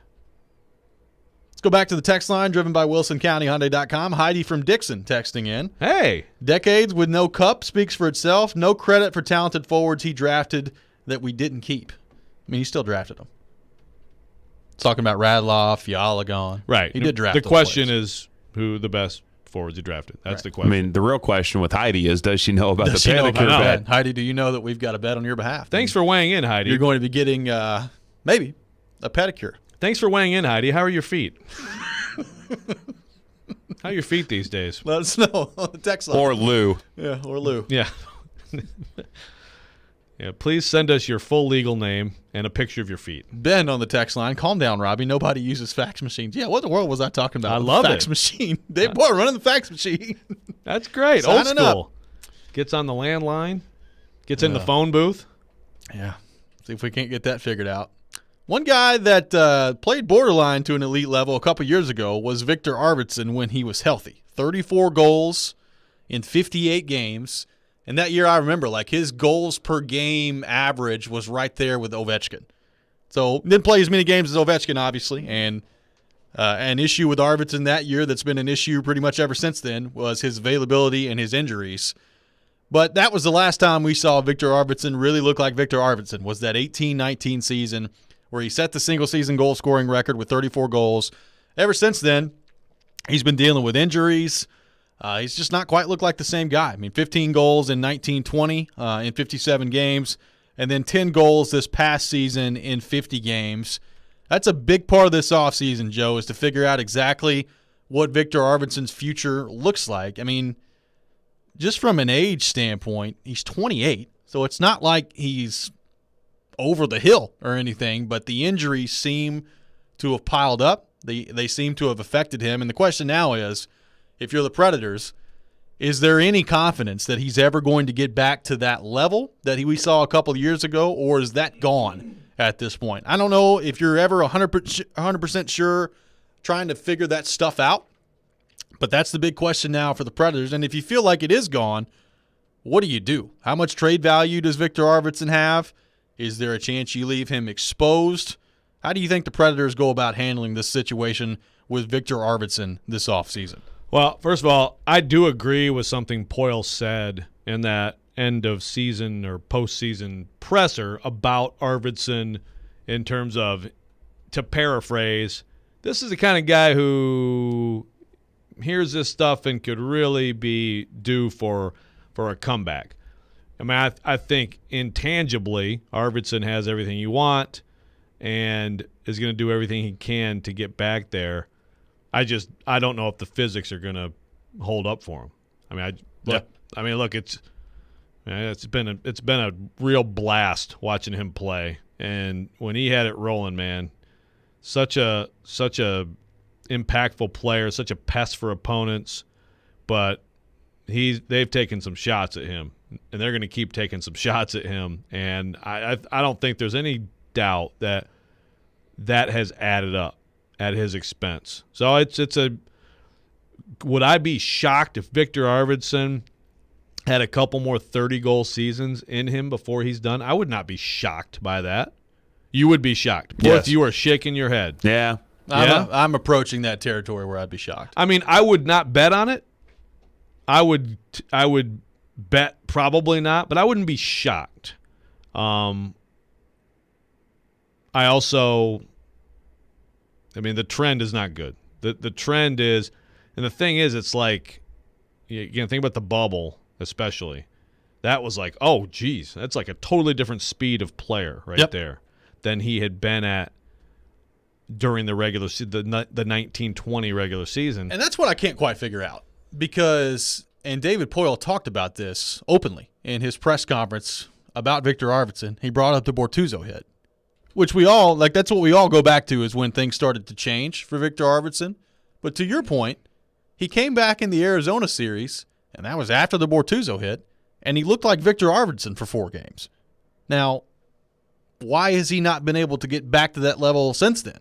There have been some other injuries, obviously, along the way, but the injury that everybody points back to, there is at least a very brief example of him looking like the old Victor Arvidsson. Well, and frankly, you may not count it as the playoffs, but I do.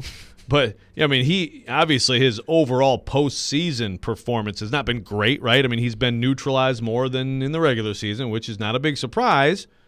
But in that series, I thought was some of his best postseason hockey even. So I agree, but that's where the trend is like, okay, so that one was a big one, but there have been others. And you start to pile up, and now you're pushing toward 30, and you're 5'9", 180, and sometimes it's just reality. So how much confidence do you have in Victor Arvidsson's ability to bounce back? Are we going to see the Victor Arvidsson of old again in a Predators uniform? We'll take your thoughts on our text line, driven by WilsonCountyHyundai.com, 615-737-1025, 615-737-1025. Rob and Franklin hang with us. We'll get to you on the other side. This is Robby and Rexrode here on ESPN 1025 The Game.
Welcome back in, Robby and Rexrode here on ESPN 102.5 The Game. Going to be joined to begin the 8 o'clock hour by Nicole Auerbach from The Athletic. We'll get into what's been a wild week in college athletics, the NCAA coming up with her to begin the 8 o'clock hour. Right now, talking Predators, taking your thoughts on our text line, driven by WilsonCountyHyundai.com, 615-737-1025, 615-737-1025. Let's go to our phone line, driven by WilsonCountyHyundai.com. And welcome in Rob from Franklin, who wants to weigh in. Rob, thanks for calling in to Robby and Rexrode. Hey, thanks, gentlemen. Interesting to watch the Canadians playing Cole Caulfield so much. He's a very small, energetic, very fast person. Yep. That really reminds me of Arvidsson in the past. And just he doesn't get hit much because he burns with speed. He has a very, very good shot. He has a very, very good first move. And I just watch that and I think, oh man, that was Arvidsson 5 or 6 years ago. And what's the difference? The difference is that he's probably had an ACL, probably had an MCL, and he is not as fast, and he does get hit more. And I would question or ask the question: is there an upper body injury that has caused that?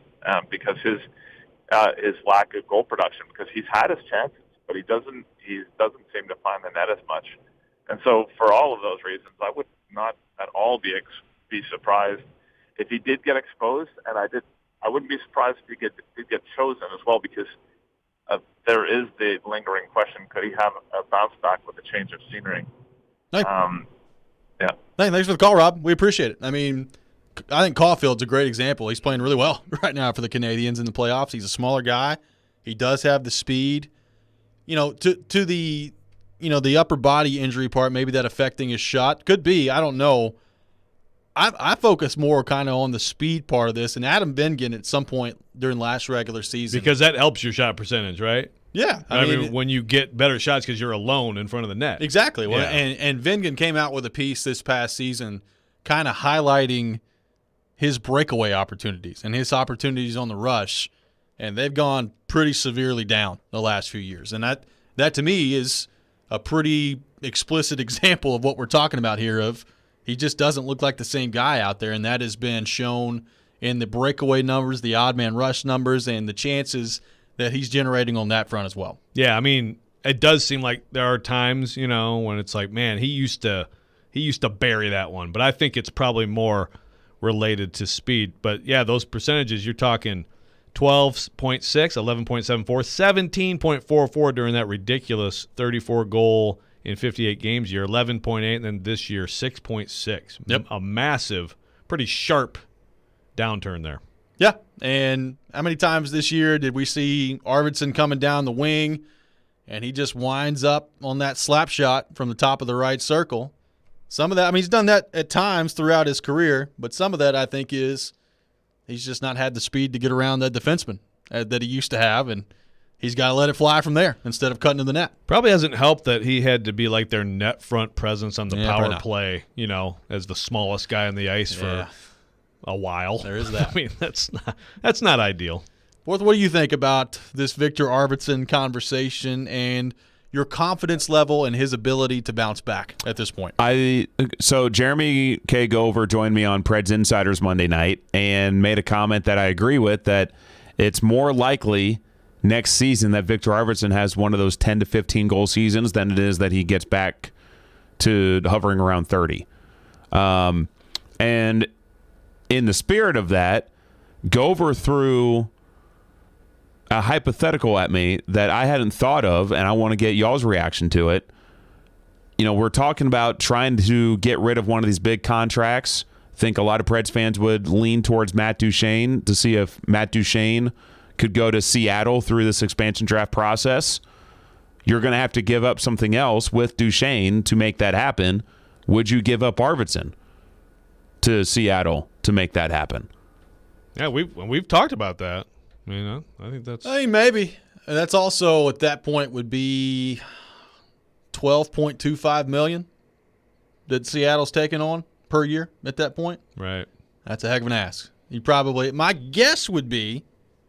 It's just a guess. My guess would be if they took on that much money for you, you'd be giving up Duchene and Arvidsson and something else. would be my guess. And Tomasino? I don't know if it'd be Tomasino, but No. it would probably be something else. A pick Yeah, of some sort. because that's a whole lot of money for Seattle to be taking on at that point. I have they would serious doubts that Seattle would go for that. I could be wrong. I tended to agree with that in that why would Seattle want a declining player with Arvidsson to go along with Duchesne? Well, I mean, I would based on rather production, two declining players Sure. with pretty big numbers, one with a huge number. Sure. Like if I'm Seattle, I'd rather have like a Rem Pitlick or Dante Fabro or someone like that than Arvidsson. Well, I think if you're Seattle, the only way you consider it is if you watch them and you say, all right, well, they've still got something there, and you're hoping for a Jonathan Marchessault, Riley Smith type situation that they took both of them from Florida, and then both of them ended up being great in Vegas. That, to me, still is a pretty big risk if you're Seattle at this point. I don't know. Like, I think there is a decent chance that Arvidsson is left exposed in this draft. And, look, regardless of the Duchesne part of this, like if it's just Arvidsson, do you take that if you're Seattle? I think you consider it, but I'm not sure that they would. Yeah, maybe based on what he's been the last 2 years. They might. I would guess they would if it's as simple as that. I mean, who else would be exposed to? I mean, I suppose they could. So if you're the Predators, are you okay with that? If you're leaving Arvidsson exposed, it's not a huge cap number, but it is $4.25 million per year. Are you okay with that? If it means you still got Duchesne, you still got Johansson, and you're losing Arvidsson. It doesn't really take care of the problem. I agree. You know, it's not. But the problem is, you may not be able to. It's so difficult to take care of that problem right now. No doubt. With two $8 million guys down the middle that just haven't brought you enough. I think to me, Seattle has a much better chance of being interested in Johansson. I think you have a better chance if you're the Preds of making a deal around Johansson, and I'm not sure that's the way you should go. I still think it'd be hard to do that, but I I think of the options, you're right. I think it would be easier though. Yeah, but I mean, you get a little bit of money off your books. He appears to be declining, but you're still really in the same spot, and now you have one less guy who could still bounce back and still could be a threat for you, who's gone. But doesn't to that point? I mean, we're talking about whether or not Victor Arvidsson can bounce back. I mean, it feels like we've been having this same conversation about this group for 2 years, about guys bouncing back or guys getting back to the same level that we've seen them play at the past. I mean, I asked David Poyle about this in the end-of-season press conference. Like, at what point do you as a general manager just have to say, yeah, that's probably not going to happen, and you've got to adapt and adjust from there? Like, to me, I've reached that point. Like, I don't expect Victor Arvidsson, Ryan Johansson, Matt Duchesne, Philip Forsberg, all of these guys to ever get back to playing to the same high level that at one time they were all playing at. Like all at the same time. Like I don't expect that to happen anymore. So to me, that's why you have to shake up this core. Well, I would disagree a little bit. I think first of all, Forsberg isn't way off. No. I mean, Forsberg. But I'm talking about all of them getting back to what we've seen at the same time. Oh, no. All of them, no. But I would say specifically individually. Forsberg, you're good with fine. what he is. Yeah. Johansson it's the guy that. He's not good enough in the regular season. He's just not. He's not good enough. He's got to be better. This playoff stuff is fine, and he plays well in the playoffs. You don't get paid $8 million just to play well in the playoffs. Oh, I don't disagree. I don't disagree that the last 2 years he absolutely has not done enough. It's been disappointing. It's been befuddling. I'm not convinced because, look, when you can do it for stretches like he has in the postseason, it's there. Yeah. I'm not convinced he can't locate it and play like he did 3 years ago. I'm not convinced that's over. I think with Arvidsson, it's a bigger concern about the physical battering, and with Duchesne, I mean, just what we've seen from Duchesne, it's just not close to what he's been. Well, I mean, think about kind of the talking point a couple years ago when Duchesne came in, and even more last year was David Poyle always goes back to we need our best players to be our best players. That's fine. That's true. But there's not really been a time the last 2 years with this group where all of their best players at forward have been playing that way at the same time. So I think if they come back in and this core doesn't get changed this offseason and it's the same heading into next year, and you're just expecting that at some point those guys are going to all start playing together and playing well at the same time again, I think you're fooling yourself at that point. Well, there's always the herd line. There's that. Talk more about the herd line. There's that. When we come back, we'll switch gears. We'll get into a wild week with the NCAA, the Supreme Court, all kinds of stuff brewing right now in the world of college athletics. Nicole Auerbach from The Athletic will join us to break it all down. That's coming up next. This is Robby and Rexrode live from the wholesaling studios powered by RumbleOn.com here on ESPN 102.5 The Game.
Welcome back in. Hour number 3 of Robby and Rexrode here on ESPN 102.5 The Game. Robbie Stanley, Joe Rexrode, Ryan Porth here with you on this Thursday morning in Nashville, Tennessee. And it has been a wild week in the world of college athletics. And to help us talk more about it, we go to our 102.5 The Game phone line, driven by WilsonCountyHyundai.com, and welcome in our good friend Nicole Auerbach from The Athletic.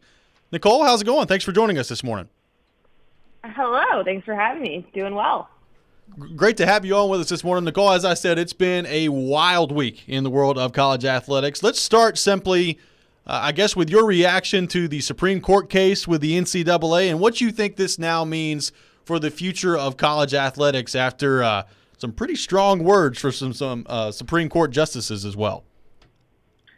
Yeah, it was really interesting. I mean, I think, I listened to oral arguments, and I think everyone kind of saw that all the justices who spoke had a pretty clear understanding of how the system worked, that they were no longer thinking of college sports as it was in, say, like 1980. They understood the money. They understood the power imbalances. They understood where the money had skyrocketed. And they weren't really just kind of relying on NCAA talking boards. So you're thinking, okay, they really seem to get this. They feel like, they have some messages they want to send to the NCAA, but everyone cautions you not to read too much into the questions that get asked of those things.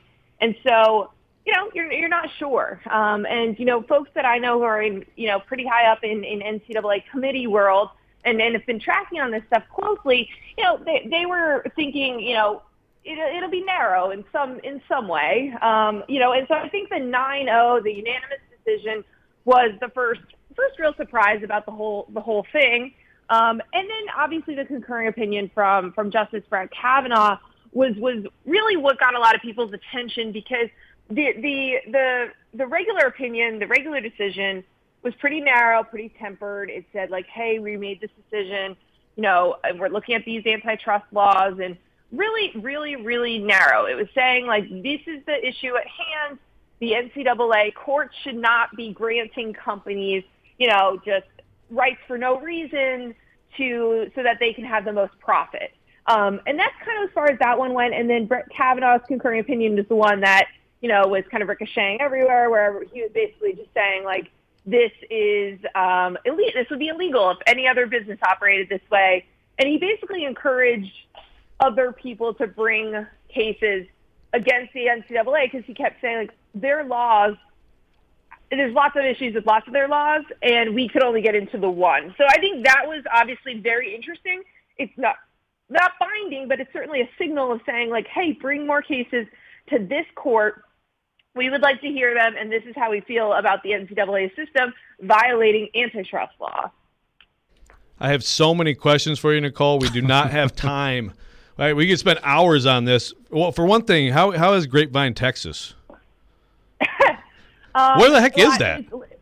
It's literally a hotel connected to the Dallas-Fort Worth Airport. Oh, okay. So, all right. Really, that makes sense. Really exciting stuff. Yeah, very. I'm sure it was a blast. So listen, there's so much happening, that the playoff stuff, and you're right about all this stuff. You got the playoff stuff, which may take a little while. Now you have name, image, likeness.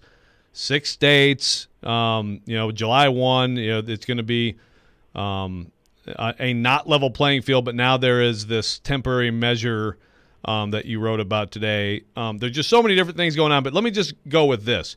Do you think that, in particular, that opinion from Kavanaugh and what it could mean, is that an existential threat to college athletics, or do you think there is still something that can be done here, or things that can be done here to, I guess, head off just a stream of lawsuits on the way? Yeah, I think so. That's really what's happening with the name, image, and likeness stuff. Is they are going to have to pass something that is very broad and very simple in order to just avoid legal exposure. Like, they don't want to get sued immediately for antitrust issues right after they just got yelled at for antitrust issues, right after they just got told, hey, you have other issues that are antitrust violations. And this is something also that they had gotten a warning shot letter from the Department of Justice about back in January. So, if you do a temporary thing and you say, hey, we're not going to penalize athletes in any states that do NIL, the athletes in states that have laws, follow those laws, and then schools in states that don't, just set your own policy. It's basically as vague as possible as you could do, but that's the least amount of legal exposure. And so that's why they're going to go that route. It certainly seems like that's where we're going. I had gotten that copy of that Emmert memo from yesterday where he basically said, like, we can't do a permanent rule change right now because of the legal environment. So that's why it's going to be something temporary like that, basically lifting the fact that in normal times, those types of actions would make somebody ineligible. So you basically just have to, like, reverse that rule and lift the punishment piece of it. So long term, when there is a permanent NIL solution, does it have to be extremely more broad and more open I mean, I know that there's this alternate proposal that Greg Sankey and others have proposed. I mean, it seems to me like it would have to be awfully open, right, to have any chance of not being constantly in court. Yes. Well, here's the thing. Like, you did this temporary measure. I don't even think you need to go back. I mean, it has a lot of the same principles as the alternate proposal you just mentioned that Greg Sankey was involved in. But you don't have – that was a rule change. And if you're saying you can't do a rule change and you're just going to pass this temporary thing and wait for the federal law to happen at some point, that's all you're really going to do. You don't need to change NCAA legislation if you're waiting for that anyway. So I think that that's really just the path, and then we'll see what the bipartisan solution is from the senators and what this is going to look like from a federal government standpoint, because then that also just, that'll supersede all the states, and it'll be a lot more simpler and uniform across all 50 states and every school that makes up the NCAA.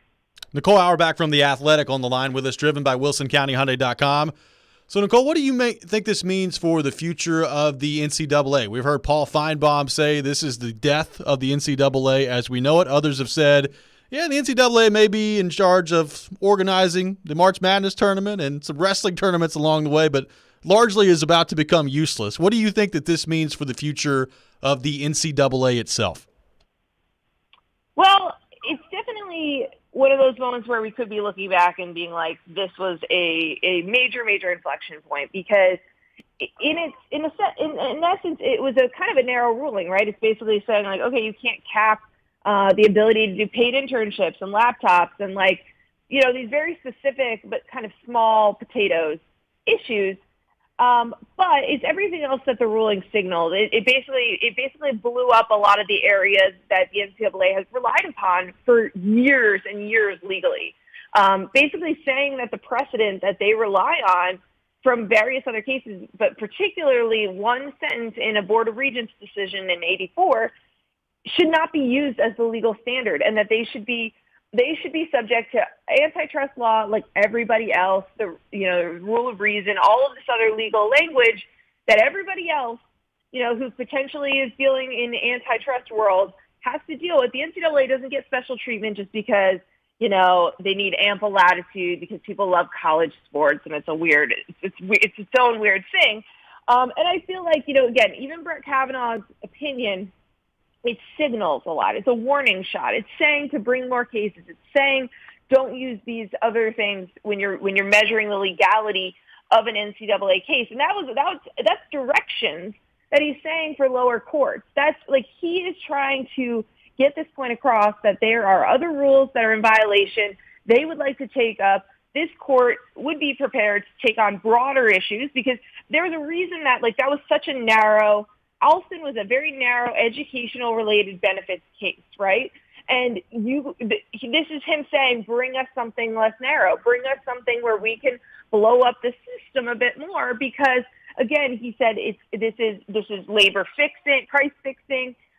This is, the same as any other labor issue. This is something that would be illegal in any other industry. He had all these other examples and said that you can't tell people that this product deserves special legal consideration because it caps the salaries of what people could earn, and that you're saying that makes us like the sport better, and that's the only way we'll watch. And they just poke hole after hole after hole in that argument, which has been the NCAA's legal argument for some time. So it's just a really interesting.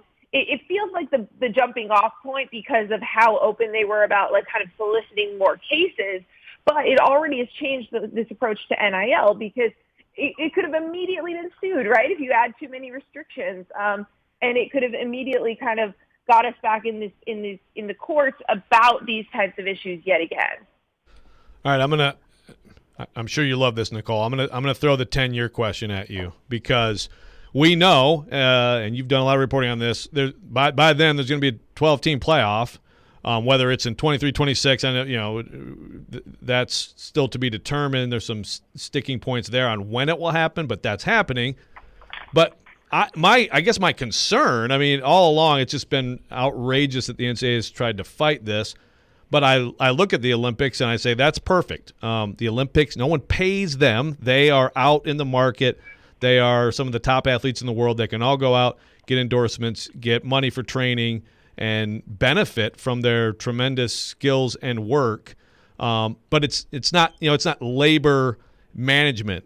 Do you think 10 years from now this will be beyond name, image, likeness, and college athletes being an open market? Are we headed toward that? And if so, can college athletics exist as it does right now? Well, I think it will exist. I don't think, like, even if you maybe eventually get to the point where it's more like a job and there are employees and there's an employer-employee relationship and a union, which maybe you get there someday. And I don't think that is going to change the way that people feel about these things. Like, the Olympics is a good example, because when they shifted from a pure amateurism model to sponsorships, endorsements, they can get stipends from, USOC.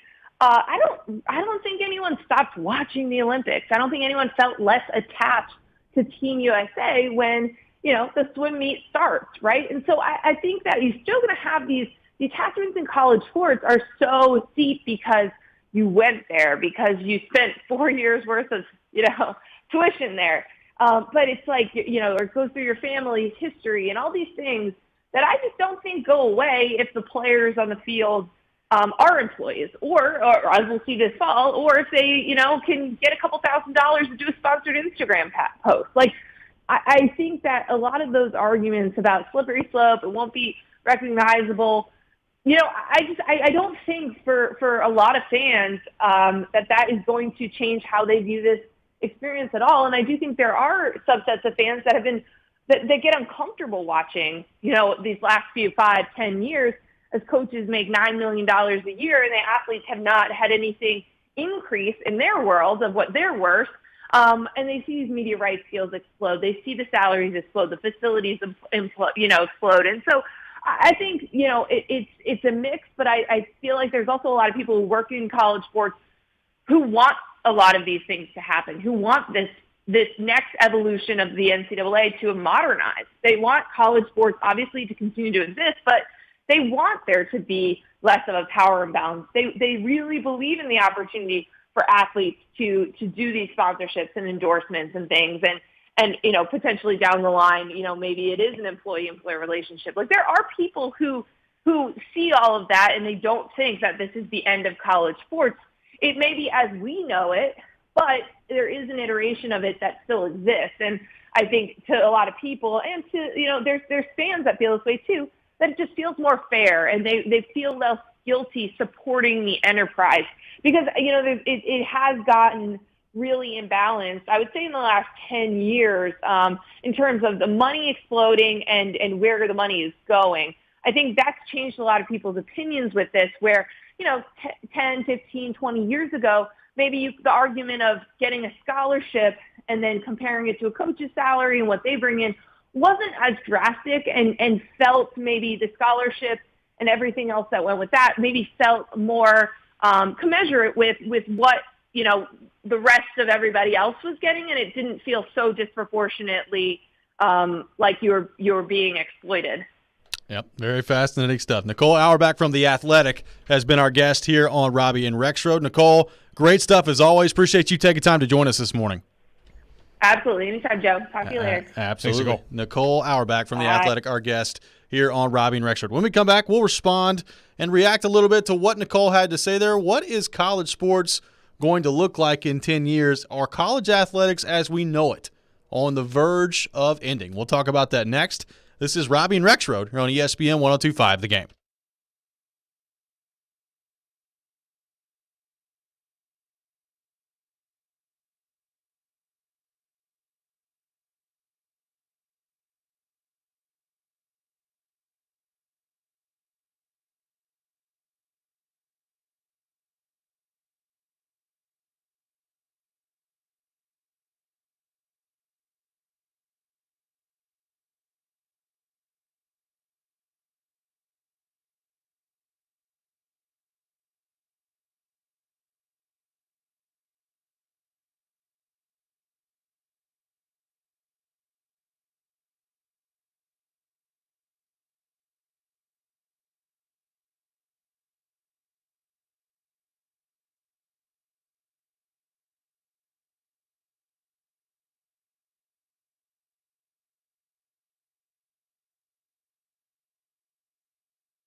Go to theGameNashville.com to check out Nashville's best deals. Some of the deals happening now include a $50 Bad Axe Throwing Nashville gift card for only $25, a buy one, get one free for Beach Bend Park and Splash Lagoon, and $20 Grain and Berry gift cards for only $10. Get yours now while they last at theGameNashville.com. Welcome back in, Robby and Rexrode here on ESPN 102.5 The Game, streaming live on Periscope, on YouTube, and on Twitch as well. Thanks to Nicole Auerbach for joining us in the last segment. We'll have Tennessee baseball coach Tony Vitello coming up later this hour at 8:45.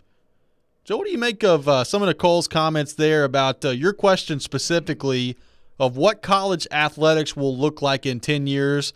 Lots of stuff going on right now. College football playoff, the Supreme Court ruling as well. Obviously, name, image, and likeness stuff going on as well this week. It's been a heck of a week here in the world of college athletics. What do you think college sports is going to look like in the next 10 years? Yeah, well, to Nicole's credit, she didn't really get into that because, I mean, it's so hard. I mean, there's so much happening right now as we speak. It's never been like this in this sport because, again, you think about all the different things. The playoff, which all of a sudden is just going to go to 12. You got which they've been in full support of the whole time, by the way. Yeah, I mean, Stuart Mandel on the Athletic has he quotes Gordon Gee. That dude has been like Ohio State's president, Vanderbilt. I still can never remember if it's G or Gee. It is Gordon Gee.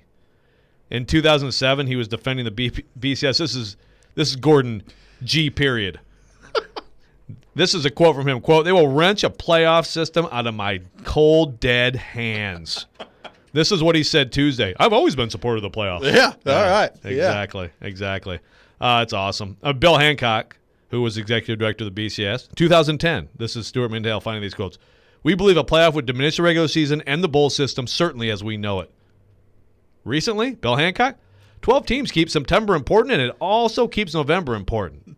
And there will always be a place for bowl games. I mean, look, this is where it's going. I give credit. There are some people, okay, in college athletics, and I think Nicole brought up a great point. Like, there are people here that are like, this is ridiculous. We need to change this. So Jack Swarbrick, AD of Notre Dame, is a guy who's been outspoken on some of this stuff in the past. And so he was talking about the Kavanaugh concurring opinion, and Swarbrick said, quote, "A lot of that language was deserved. I never understood amateurism as a defense. No one ever said, gee, wouldn't this be a better experience for the babysitter if they weren't compensated? There's no inherent value in it." And we just invited that sort of strong reaction. So I think, look, we got a pretty strong consensus that this is right. But the question now is how does it look? How does it go? What are the unintended consequences? And I am concerned about, like I was saying, I mean, I totally agree with what Nicole is saying. The love for college athletics, man, that's not going to change. No. Not going to change at all. People, look, when you talk about the fabric of this country and sports, to me, it's college football and it's baseball. I mean, those are the two sports. I mean, if you want to go back to that time period, like, horse racing and boxing too, right? But college football and baseball are the longest enduring sports in this country. And the passion, for the name on the front, it's always going to be there. It's a massively, massively profitable product, and it should. That's great. You just got to move things around, and you got to stop restricting people stupidly. But I will say that, like, the Olympic model is exactly what it needs to look like. So 10 years from now, it needs to really just be whoever you are in college athletics. You're a student. You should be treated just like a student who's not a student athlete, okay? And that's it. And if that's the case, I think everything's going to go on. Basically, this is going to look, I think, less monumental 10 years from now than it does now. I believe that. But I think the concern, that's where I come in, is if it does get into, see, when you get Congress involved, and you get lawmakers who really, in a lot of cases aren't very familiar with the system. I mean, every few years it's been like, wait a minute, that's tax-free money? Yeah. Wait now, how is that? And there's been threats to change that. Again, that is where the non-revenue sports, the opportunities, the entire structure of it is based. Right now, this idea that you can just zap all your programs, you can't do it. It is not. You can't do it. Okay, I mean that's if the NCAA exists, and it will exist. But yes, it has been made much less powerful. But if that changes, now you'd be talking, minor league sports. And look, maybe it is just like you have your money-making programs and that's that. That would be, to me, a huge shame because here's the thing. I know it's kind of laughable to talk about a nonprofit organization, but there are thousands of kids who get opportunities because of that, to have some of their school paid for to play softball, to row, to do gymnastics, field hockey, whatever. Go down the list. Soccer. I mean, those opportunities that's the balancing point of the nonprofit exemption. Let's go back to the text line, driven by WilsonCountyHyundai.com, 615-737-1025. Nate texting in. To Nicole's point about coaches' salaries increasing and player incentives staying the same, I think the players are more valuable than the coaches when it comes to sports like football and basketball. You may say Saban and Coach K are more valuable than any of their players, but if there were no players, those coaches wouldn't have a job. Yeah, that reminds me of Rick Bird and I went to lunch, and I had this idea. Let's have an argument about this, about name, image, likeness, and everything, because Rick has not been for it, and it was a good conversation. But one of the points he made was, I mean, put anybody in Kentucky jerseys. You telling me that 20,000 people are going to be in there? And I was like, I agree to a point. Like if the three of us and Chase went in, you still have to have talent. I mean, people still want to. I mean, this is, yes, loving your school, the name on the front of the jersey, but we're also sports fans who know if something's not good, right? I mean, like to a point, I think that's like that's the one and done thing. If you took away where Kentucky is getting likely first round picks every year, and you're back to, and then they're going to the pros, and you go back to, okay, Kentucky, they're going to fill Rupp. March Madness will be massively popular still, but there is the Zion example. There are players who also move the needle, and we do like to watch like talent and people who are good at sports to play the sports. We do. I mean, there's a line there. Chris on the text line says, the more and more all this NCAA and paying athletes is brought up, the less and less I hear about the student part of the education. I can see this whole thing with some of the major college sports like football and basketball turning less into a school situation and more into an introductory to professional type league.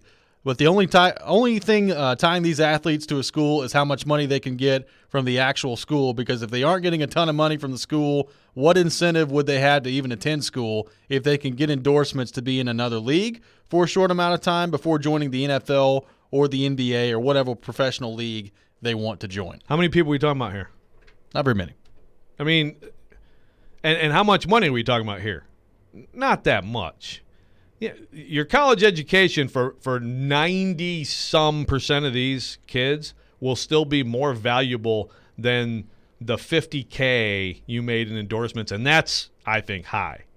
I mean, this is not. And if you want to talk about education not being valued for college student athletes, let me tell you something. You have not been paying attention to college athletics. And in fact, I mean, look, I know a lot of coaches don't like all this stuff with they put in all these academic incentives about 15 years ago, right? Yeah. They put in where you can get penalized if you don't have a certain level, all this stuff. And look, a lot of coaches don't like it because it's broad brush and whatever. A kid transfers and you can get penalized. But the bottom line is that was incentive for academics to matter.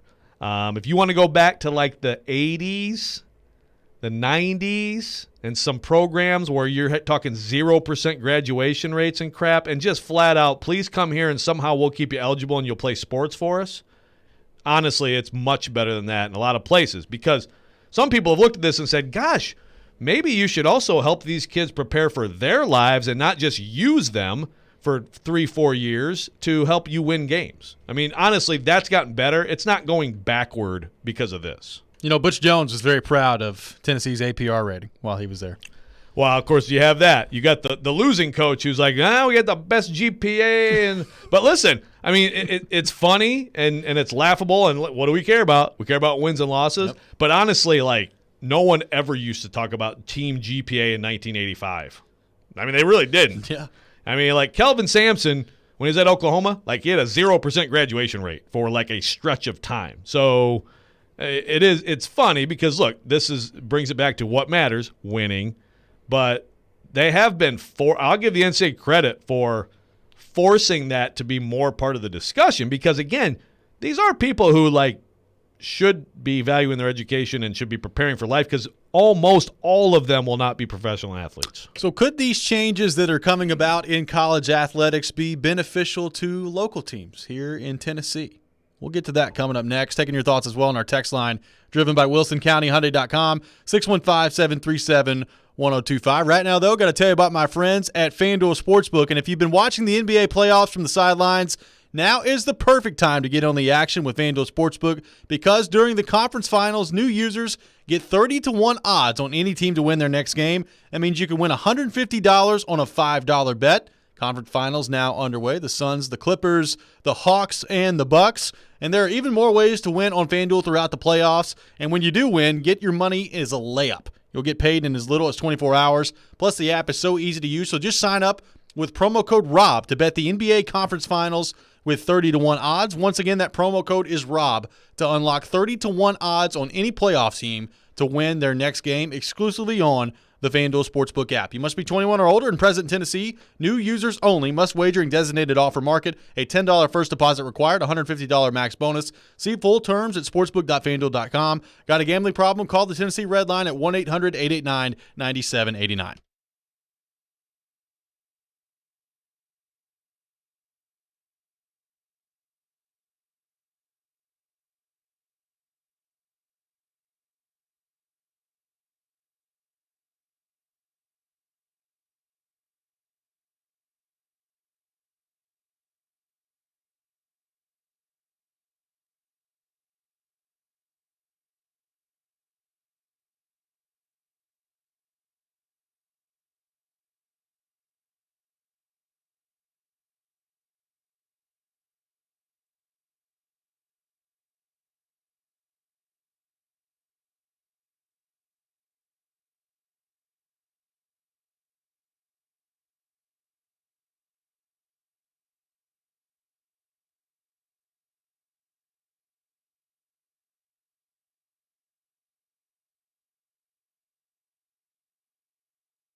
Join 102.5 The Game this Saturday from 5 to 7 p.m. for the Nashville SC pre-match party at the Hard Rock Cafe downtown. Party before the game on Broadway and get some game swag, plus register to win a pair of tickets to an upcoming Nashville SC home game.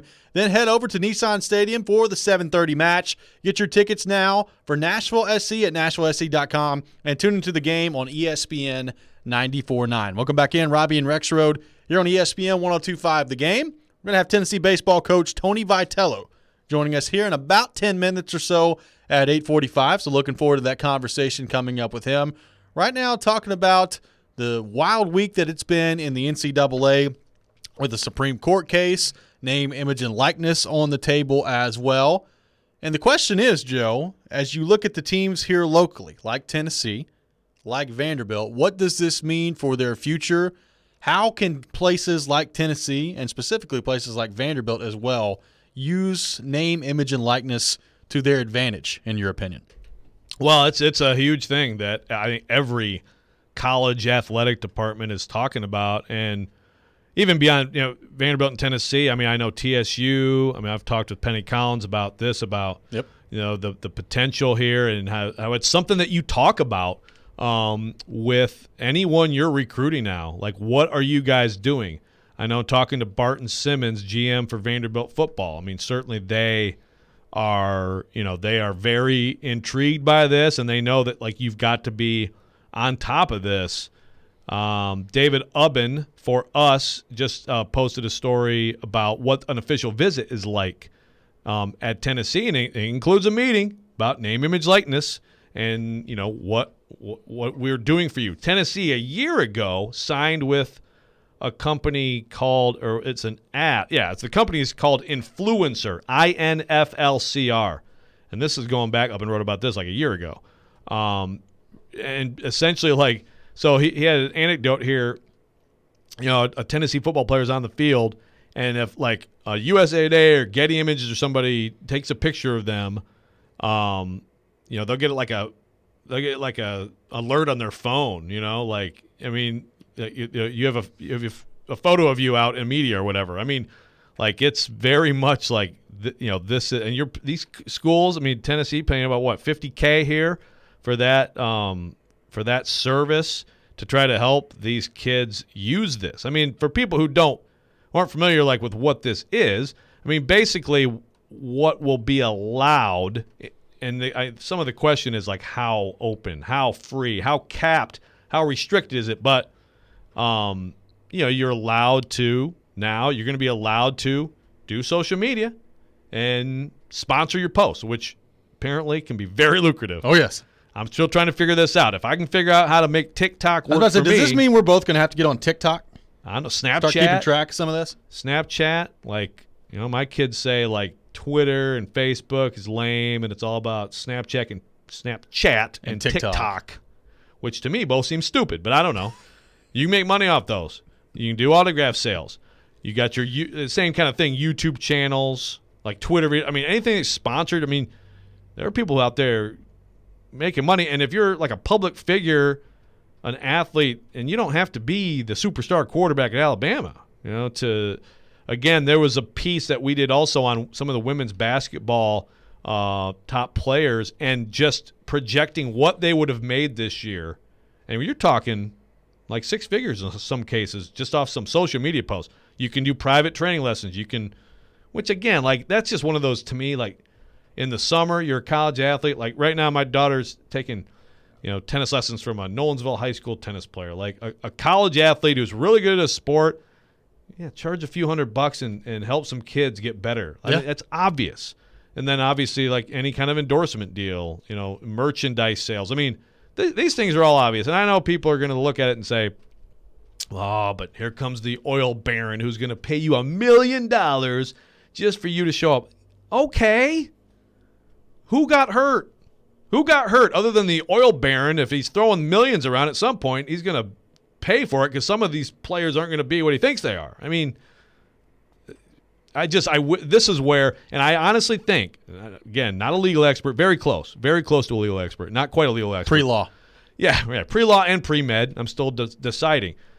But to me, the NCAA right now, and I think Greg Sankey is smart here with his second proposal, and he's not the only one, but he and several other commissioners saying we can't be this restrictive with the name, image, likeness. We have to open this up. And I think the more open it is, the less likely you're going to have a million lawsuits emerging out of this, as Brett Kavanaugh just invited. One of the things I wonder about, and this is, I think, something you're just going to have to find a way to deal with, especially if you're a college coach. And that is, look, we see, young players in the NFL, young players in the NHL, young players all throughout sports. They get money for the first time in their lives. They get big money for the first time in their lives. And they either do some stupid stuff with it or they blow it all. Like, how much does money management and educating your players on that and trying to get, we had somebody text in yesterday about, taxes and 1099 forms. Like, at 18 years old, I had no clue what any of that crap was. We didn't learn about that in school. We learned too busy learning about the great skill of algebra in school rather than learning about things, that actually matter at that point. But that's another point. But you're not bitter. Not bitter at all. But I do wonder, how much time now with some of these college sports programs is going to have to be spent on, hey, you guys need to sit down because you have to actually know what you're going to do with some of this money. Well, I agree. That's a good point. And I'll tell you another thing. I wish a money management course was part of high school for me. Yeah. And actually, it is for my oldest. I mean, that's a very important thing. And you're right, certainly. 18 years old, I'm trying to think back to 19-year-old me with a whole bunch of money. Ooh, boy. Could be bad. Yeah. Now, let's also remember, Terrell Pryor seemed to have a pretty sweet ride driving around Ohio State as a freshman. Yes, I mean, he did. this isn't completely out of the blue here that some of these young kids who are top college athletes might have a little extra cash lying around. I think that's the thing. I mean, to me, you bring it above the table, and that's great. Now, let's talk about this money. Let's invest this money. Let's work with your money rather than, you got that stashed away under the dumpster, right? We can't talk about that. I mean, that's why the reality of the economics here is that there's been money flowing. But I think there should be more, and I think we should see it. And I think that would actually help in what you're talking about because, no question, that's got to be a chunk of this too. But even if it wasn't this, and you're not talking about someone who all of a sudden is running into a lot of money, there's a life skill that, But I mean, some of these kids, I think they're going to have to. If you're making money, you should have a financial planner too at 18. Honestly, I wish I had a financial planner earlier, because hey, don't go out to eat so much. Save your money. I can still use that advice. Yeah. Yeah, me too. Yeah, I'm not saying I listen, but I think you're right. There's other unintended consequences. It's never going to be perfect, but it's definitely better. When we come back, we'll be joined by Tennessee baseball coach Tony Vitello. Looking forward to that conversation with him. Vols fresh off a trip to Omaha. We'll get to that coming up next. This is Robby and Rexrode, live from the Wholesaling Studios, powered by RumbleOn.com here on ESPN 102.5 The Game.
Welcome back in, Robby and Rexrode here on ESPN 102.5 The Game. Robby Stanley, Joe Rexrode, Ryan Porth here with you on this Thursday morning in Nashville, Tennessee.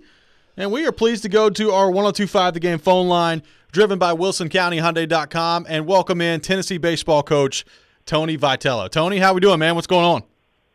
Oh, not too bad. Trying to readjust lifestyle. It's different when the season's over with. We'll meet with our guys today one-on-one and get them on the road to summer ball or whatever they've got planned, and then hit the road recruiting. Well, Tony, let me start by saying congrats on a great season. It was so much fun to watch this ride and the trip culminating in Omaha. I know it didn't go the way that you guys wanted it to on the field in Omaha, but just how do you kind of encapsulate what this experience was like for you and for your group heading to the College World Series for this program for the first time since 2005? Well, the journey, the front part was phenomenal. I mean, it came with a lot of drama. It took place on our field.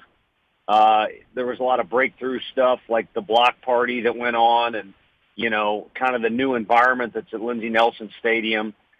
So, again, the front-end part was phenomenal. I'm not so sure the aftermath, it'd take a while to get over the bitterness of losing and not playing the way that we wanted to there, but now we've checked that box, and the next wave of our players know that it's possible to get there. They know what it looks like, and we're set up for success next time we go there, in my opinion, in much better fashion, as well as, you know, some of the other things that you could call that we did as first this year. They won't be first next time we do them, and hopefully that means a better go-around. Tony, have you watched the last game over yet?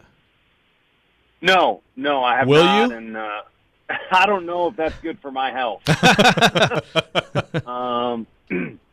I knew, I watched the Abbott kid from Virginia, and I feel like I've got a good judge of pitchers. He used to coach pitchers, kind of size up the game a little bit, and, that one was going to be a tough one for us. I'm very confident in our group, but that one was going to be a tough one. And then going into the second game, there were some other things that once I had all the information, I was a little worried about as well. And so there you go. That's the safest way to say that. Well, I was just wondering in particular, and I understand this is not the headline off the game, but I thought that there were some really emotional swings around the ejection, around the replay review that didn't go your way.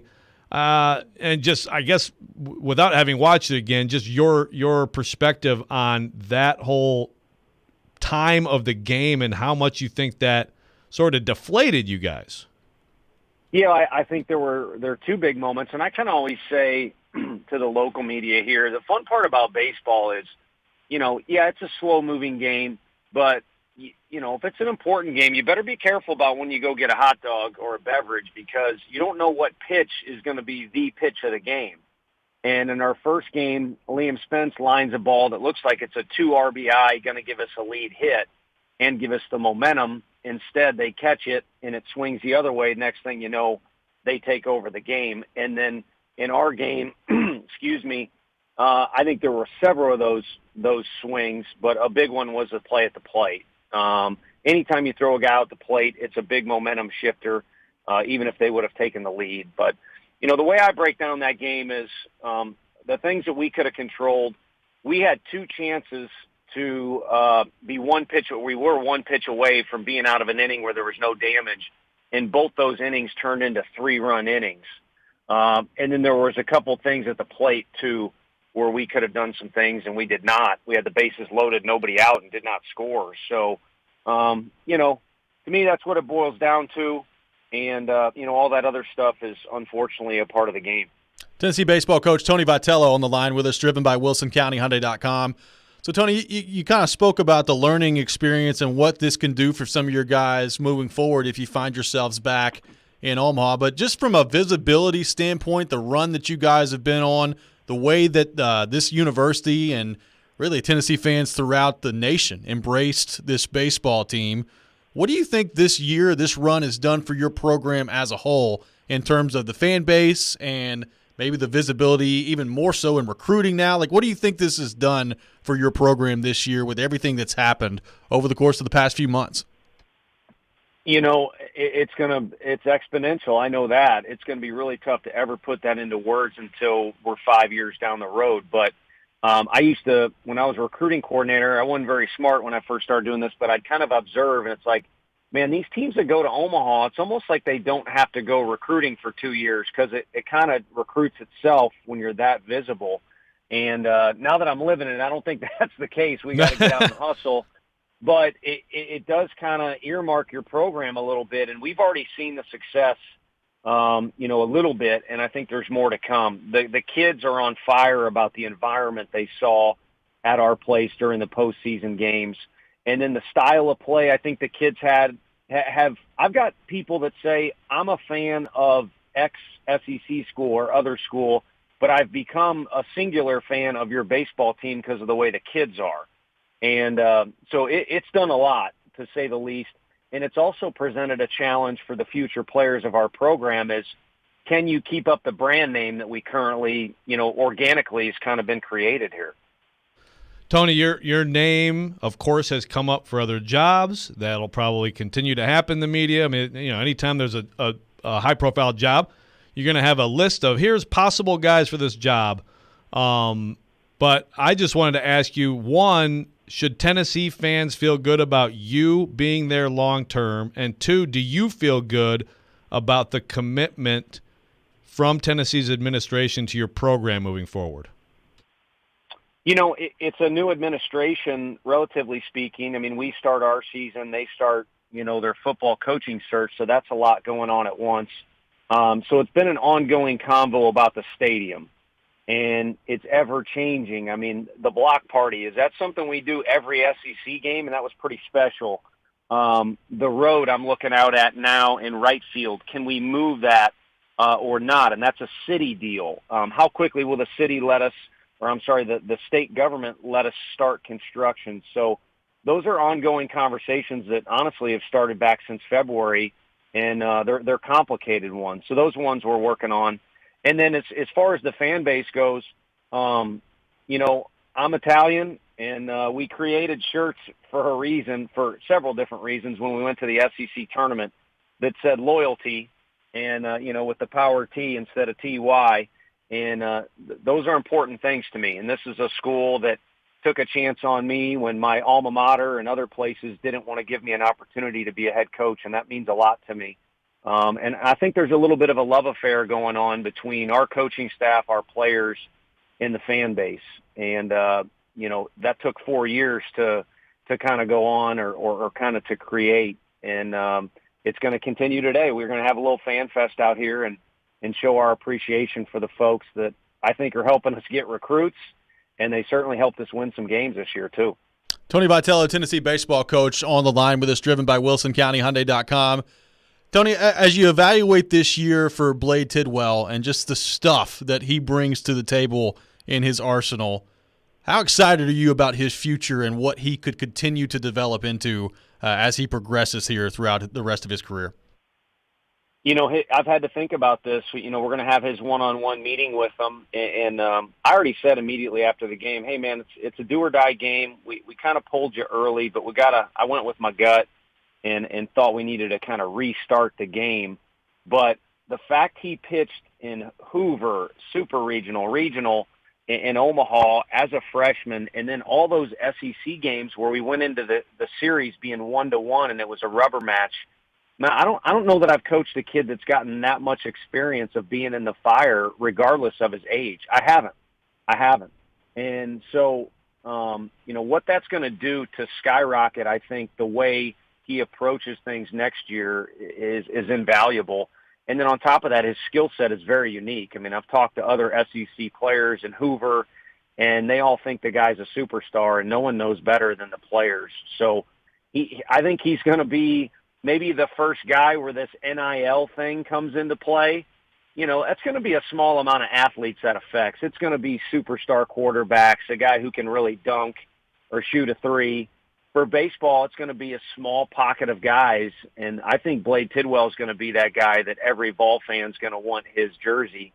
And it'll be interesting how his legacy is left here, but it's going to be special no matter what. That's a great segue, Tony. I was actually going to ask you about name, image, likeness, and just all the things going on right now with college athletics. Just big picture, how do you feel about things? You had obviously the Supreme Court ruling this week. How do you feel about where things are going, and do you think you guys are ready to, I guess, take advantage of these changes? Sure. Well, as a fan, you sit there and Johnny Manziel is whatever, but you sit there and the guy could make a ton of money off just signing his name, which it's his name, and he can't do it. That doesn't seem right at all, and I don't think it is. So then fast forward to this deal here, and it's a little alarming once you peel back the details of this, of what it could turn into. It's pretty scary. And the one thing is, I sit fortunate enough at a big school where the school's already been proactive about how we'll handle this, and our fan base might be the biggest and most passionate in the country. So it might be a deal where the rich get richer. And fortunately, we're at, like I said, a place that's pretty dang good. But I think it's also going to get a little scary at some of the tactics people do and some of the goofiness that goes on that affects recruiting and ultimately affects wins and losses. Tony, you have some terrific seniors who left a big footprint, as you said, after the game the other day. I mean, you talk about what you inherited and then how you left a place, how different it was. Pretty significant. But a largely young team next year. How do you feel just about next year's team and the readiness of some of those young guys who are going to be stepping into these bigger roles?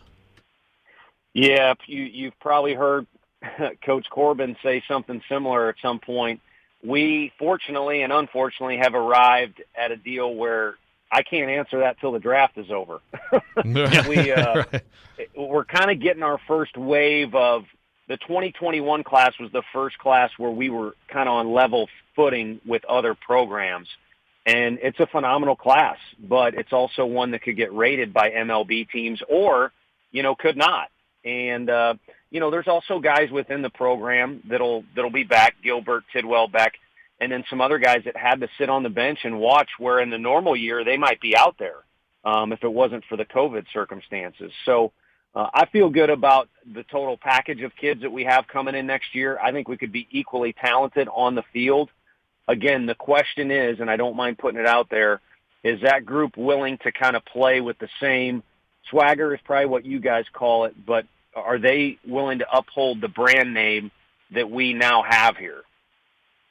Tony, it's been so much fun to watch this program, to watch the passion around this fan base, and you've been so generous with your time the past few weeks coming on the show with us. We appreciate everything that you've done for us and with us here on the show, and it's been a fun ride to watch. We'll talk to you down the road. Thanks so much for joining us this morning. Sounds good, guys. No, I hope you keep us in the mix over there, and certainly appreciate all the support from everybody that listens. So thank you. Absolutely. Tony Vitello, Tennessee baseball coach, has been our guest here on Robby and Rexrode. When we come back, we'll react a little bit more to what Vitello had to say there, including some comments about his future at Tennessee as well. We'll do that next. This is Robby and Rexrode, live from the Wholesale Link Studios, powered by RumbleOn.com, here on ESPN 102.5 The Game.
Welcome back in. Final hour of Robby and Rexrode here on ESPN 102.5 The Game. Robbie Stanley, Joe Rexrode, Ryan Porth here with you on this Thursday morning in Nashville, Tennessee.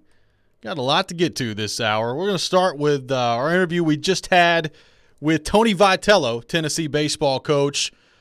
Joe, part of the interview that we had with Coach Vitello in the last segment was a question from you about his future at Tennessee. Of course, we've heard the rumors about LSU. We talked earlier in the show. It looks like LSU has narrowed down their search to 3 candidates, none of which are Tony Vitello, but there are other jobs, and anytime a big job comes open with the success that he's had, Tony Vitello's name probably for the foreseeable future is going to be linked to it. You asked Tony Vitello about the commitment from the Tennessee program to him and this baseball program, and also whether or not fans should be afraid of maybe him going elsewhere. Here's what Tony Vitello, Tennessee baseball coach, had to say. I'm Italian, and we created shirts for a reason, for several different reasons, when we went to the SEC tournament that said loyalty and, with the power T instead of TY. And those are important things to me. And this is a school that took a chance on me when my alma mater and other places didn't want to give me an opportunity to be a head coach, and that means a lot to me. And I think there's a little bit of a love affair going on between our coaching staff, our players, and the fan base. And, that took 4 years to kind of go on or kind of to create. And it's going to continue today. We're going to have a little fan fest out here and show our appreciation for the folks that I think are helping us get recruits. And they certainly helped us win some games this year, too. So that was Tennessee baseball coach Tony Vitello, I guess kind of sort of addressing his future there. Talked about loyalty being important to him. He's Italian. Made some T-shirts with the power T and the loyalty being a part of it. What did you think of Vitello's response to your question there about his future? And if you're a Tennessee fan and you hear that, what's your takeaway from Tony Vitello's response there? I mean, I think, right, if you're a Tennessee fan right now, today, you got to feel a lot better than you did 24 hours ago, right? I would agree. Some of that is just LSU related. Yep. Reportedly, 3 other people are finalists. But, I mean, look, I think that's about as strong as you can expect someone in his position to come out and say, we got the clip, right? We can find the clip. I'm not going to be the Alabama coach, right? Yes. We got the Saban. I mean, it's out there forever. I'm not going to be the Alabama coach. We got that. You don't do that. And so you never say never, and you never predict what's in the future. But I mean, he also, the whole segment is talking about the kids from next year and the recruiting class and the recruits of the future and the future trips to Omaha. I mean, he's in, man. Sounds like he's in. Yeah, so you should feel great about it. Now, another thing I love about this is, this is where we needed a sport like this where these 2 schools are both good. Yeah. Because now we got Clay Phillips, who's a very good Vandy fan on Twitter, has like the Jay Cutler laughing at that quote, right? And then Vaccinated Vol comes back with, hope you enjoyed your one sport. It's getting ready to be taken back. See, this is what we need. That's why I was hoping they'd play each other next week. But we need this year after year. Trash talk and good teams and top 10 teams that can get to Omaha become a little bit of a spring, early summer tradition. Now, that was some news on the Vols front that you probably feel good about if you're a Tennessee fan. Our interview with Tony Vitello right now. Maybe some news that you don't feel as great about. This coming from VolQuest. Brent Hubbs is the publisher on this. Austin Price putting the tweet out there as well. Quarterback Caden Salter has been dismissed from the football program following a second incident since arriving in January, sources telling VolQuest. So we talked yesterday about Caden Salter, his off-the-field incident involving police and marijuana. This is the second off-field incident with Caden Salter. He's not even stepped foot on the field yet for Tennessee at this point. And according to VolQuest, Caden Salter has been dismissed from the football program.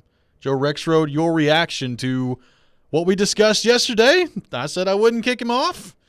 Looks like Caden Salter has been dismissed from the Tennessee football program. I'm really surprised by that. And when we talked about it yesterday, the one thing I said was, you want the proper response from him, right? You want to see understanding that this is a big deal. Marijuana may not be a big deal anymore, but 2 police-related situations involving, marijuana and drug paraphernalia and all that stuff, like after it becomes this big public thing, it's an embarrassment in the spring, you squander an opportunity, and then it happens again.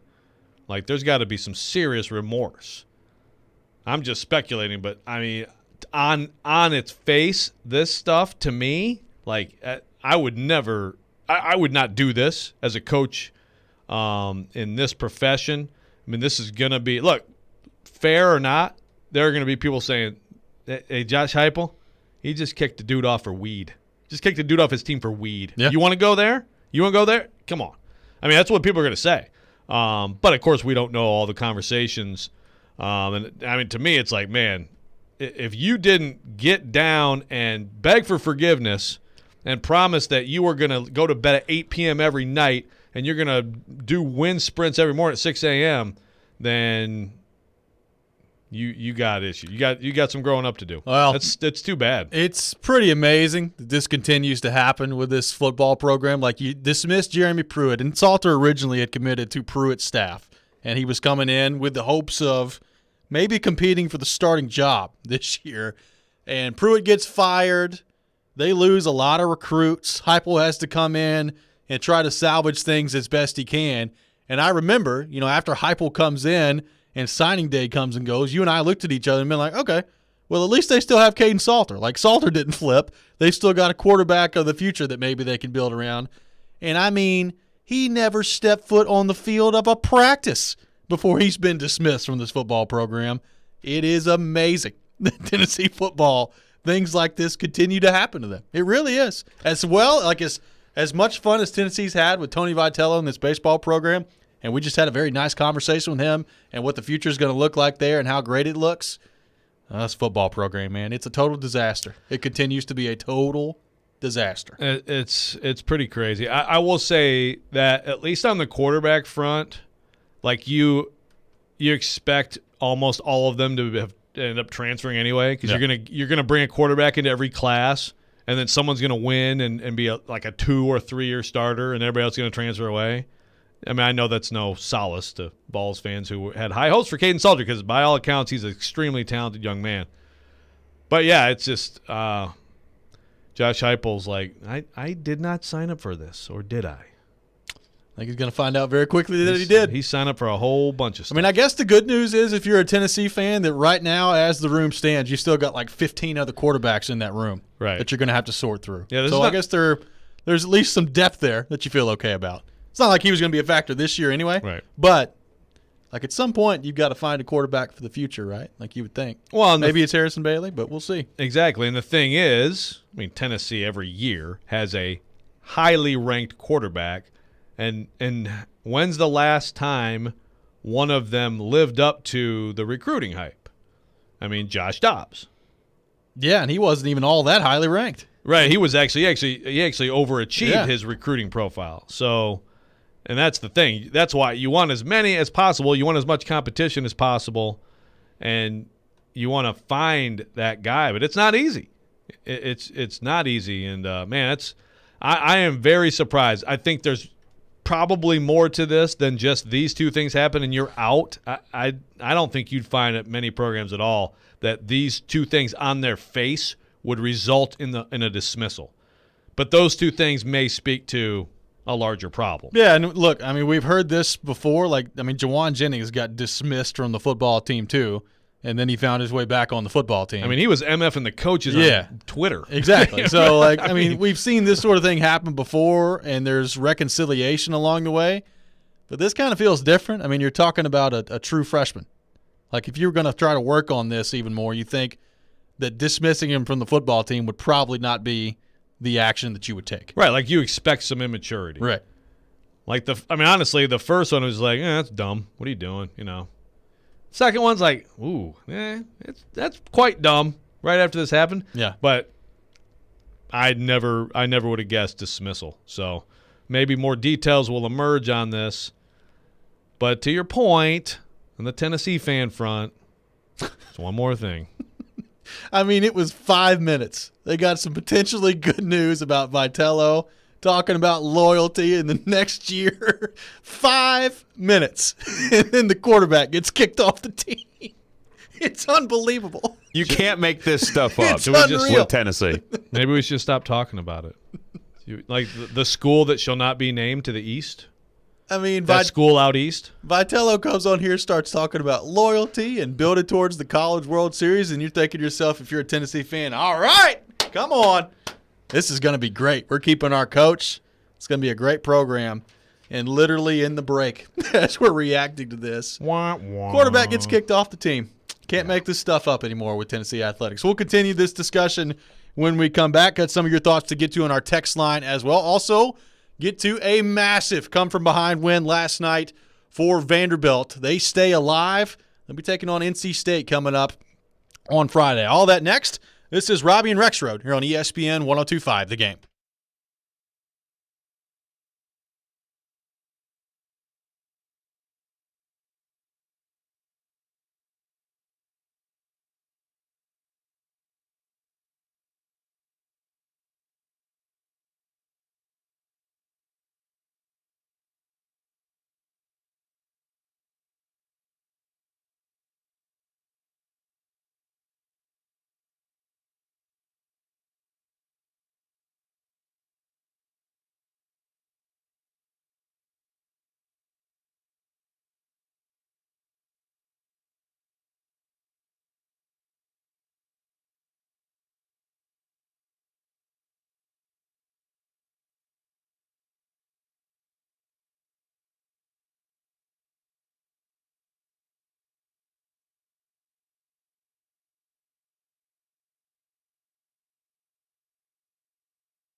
ESPN 94.9 is the home for Nashville Sounds baseball. Tonight the Sounds take on the Charlotte Knights, the AAA affiliate of the Chicago White Sox at First Horizon Park. Pre-game show with Jeff Him starts at 6:50, and the first pitch is at 7:05. Nashville Sounds Baseball on ESPN 94.9, presented by Farm Bureau Health Plans and by 312 Pizza Company. Welcome back in. Robby and Rexrode here on ESPN 102.5 The Game. If you missed it, some breaking news on the Tennessee football front. Quarterback Caden Salter, the four-star recruit at quarterback in this class, has been dismissed from the football program following a second incident since arriving in January. This coming from VolQuest. Brent Hubbs, the publisher, Austin Price tweeting this out as well. So good work by the folks at VolQuest. Caden Salter dismissed from the football program. Let's go to the text line driven by WilsonCountyHyundai.com. JD texting in, this is accountability for your actions. And we talked about that a little bit last segment, Joe. Obviously, there have been some off-the-field incidents with Caden Salter.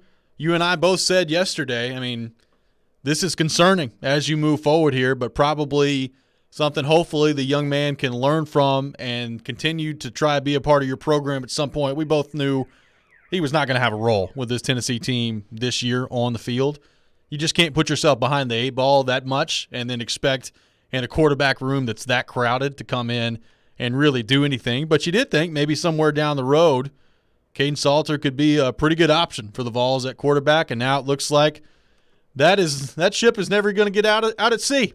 Never going to step foot on the field for Tennessee. Dismissed from the program. It is pretty incredible how quickly this is unraveled for Caden Salter at Tennessee. It really is. And again, it's I'm interested to see what else emerges here, because I mean, first of all, it's not like, I mean, Josh Heupel had the same information yesterday, right? So to me, this is like, it reads like the response to the trouble is not what you want. Yeah. Maybe not even close. I mean, I guess I've, someone on Twitter like, oh, you got to kick him off the team. I mean, just in general on its face, I wouldn't even think about it for these things. For a freshman, I would be angry, and there would be a lot of accountability and a price to pay and restrictions and all that stuff. But again, if your job is coaching a college sports team, your job is heavily reliant on recruiting. And recruiting, my favorite thing is when coaches say, well, we don't negative recruit. Yeah, you do. Yeah. You all negative recruit. So a move like this, to me, it reads like a forced hand a little bit beyond the two incidents. I have to believe that. Let's go to the text line, driven by WilsonCountyHyundai.com, 615-737-1025. Keith texting in, Vitello should have set Salter down or had him over for a sit-down. There's the other extreme. Well, don't worry. Tony Vitello is going to be announced as UT Martin's head coach in Here in about 10 minutes. Yeah. Now, I mean, he was just about to sign the contract. But to Keith's point, I mean, that's where Tennessee fans are with Tony Vitello right now. He can do coach no wrong. All the teams, Tony. Just coach him up. Can you be AD? Can you coach all the teams? Can you be the president? Yeah. Now, look, good news on that front, right, Tennessee fans? Sounded positive. I mean, as you said during the break, you just don't want to find out that Peyton Manning is going to be coming to any more games anytime Peyton soon. Manning, season tickets to all Tennessee teams this year. Peyton Manning is going to make sure to watch every single game next year. We'll continue to keep you apprised of any more developments with the Tennessee athletic program, which, as we know, can come very swiftly without much warning. So we'll keep our eyes out for that this morning here on the show. Joe, a massive comeback win last night for the Vanderbilt Commodores in Omaha. They were down to their last out. They were down to their last strike against Stanford, and then Javier Vaz finds his way on base. They're able to generate some runs that way. Javier Vaz gets over on a misplay by the Stanford first baseman to third, and then Enrique Bradfield with probably the hit of his life thus far to drive in the tying run, and then Vanderbilt wins it on the wild pitch at the end.